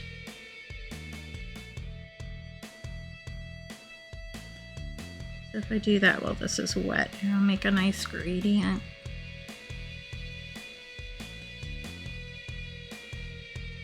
I never remember what it is. Like, I'm sure I've looked it up multiple times, but I just, like, I never remember what the correct word is. They're little nodules. Little nubbins, you know? Little juice boxes. I don't know. Yeah, okay, that's on a good track. Drupelet, pericarp.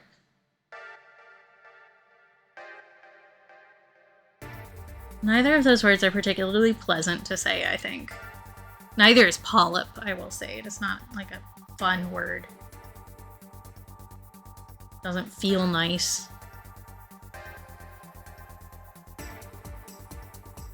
Boy, you've got like the million-yard stare right now. Are you okay? Are you okay, Papa?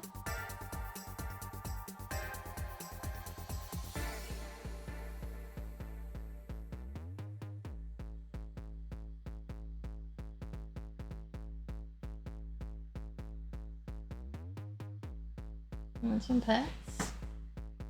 Want to help? You really started making biscuits real fast with that. You were purring so loud. At least I think it's a purr. Unless you have like really bad congestion right now.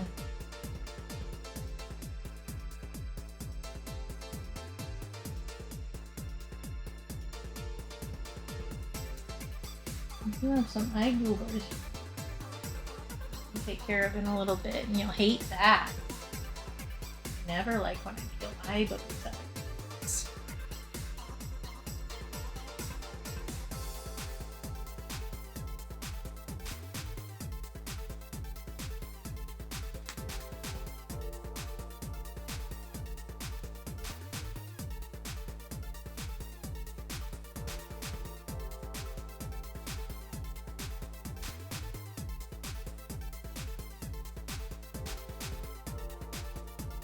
I took a small video so that you guys can hear him purr later, maybe.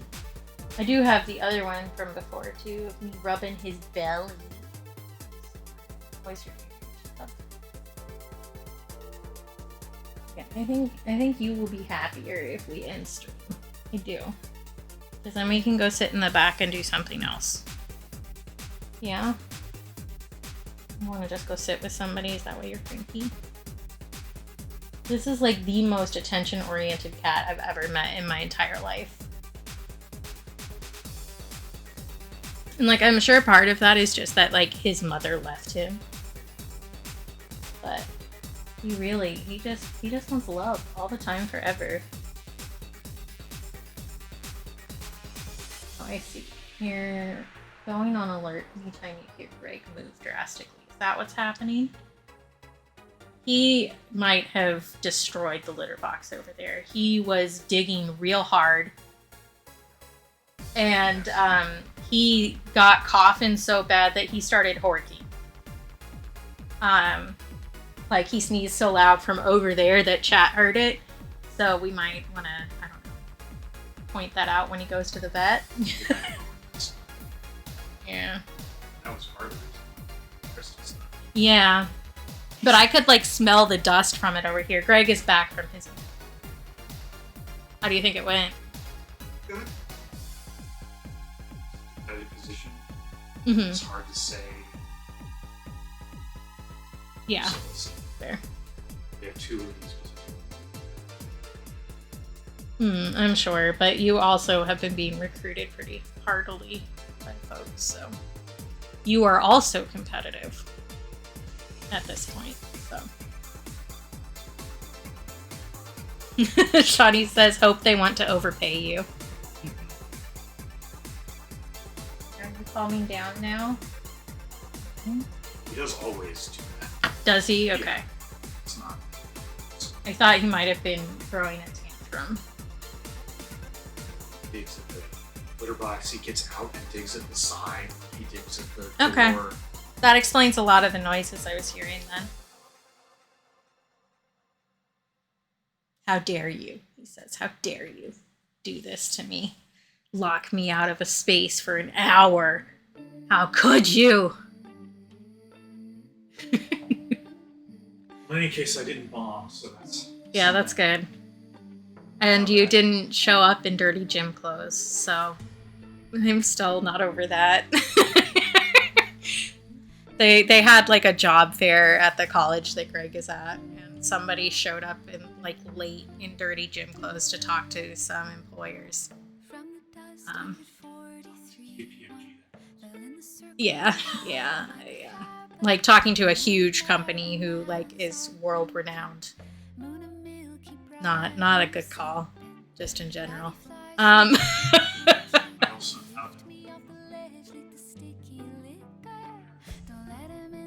Second choice. Good. Cool. That's good.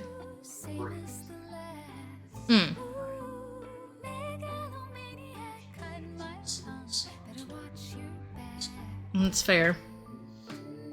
Alright, I'm about to end stream and then eat, so. Oh no, you're fine.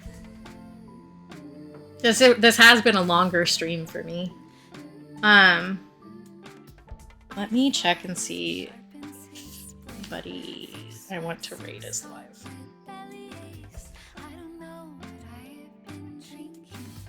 God, somebody has sold my phone number again. And I'm getting so many spam texts and calls, and it's like really frustrating. Actually, you know what? ACS is live right now. Let's go raid ACS, even though it won't make any difference because they're crazy more popular than I am. But it also means that I can just show up and then disappear. They won't need to worry about it. Like, so you guys we're listening to one of their songs right now. We can go see them live. They do have original music and they also do covers. And if you donate bits or go through their request system with a tip, you can get a request up. So if you guys want to copy and paste the raid message that applies to you, the first one has emoji you can use anywhere on Twitch. The second one has emote that you can use if you're subscribed to my channel. So please feel free to copy and pasta the one that is relevant to you. And we'll go raid this band, and you guys can stay or not or whatever. I think their vibes are pretty nice. I'm glad you're being so brave about it, Sleepy. I'm proud of you. But we can go raid one of my fave brands. It's been a while since I was able to be in one of their streams because they changed their schedule pretty significantly. So I can lurk in there while I go and try to tame the beast that is the cat. All right. Let me actually pull up the stream and all that jazz.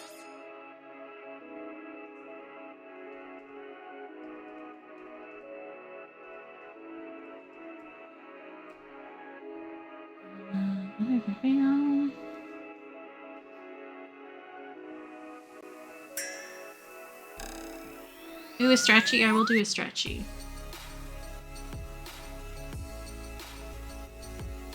Stretchy.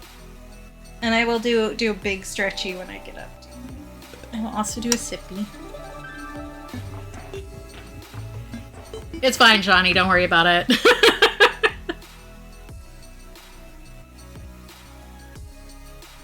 All right.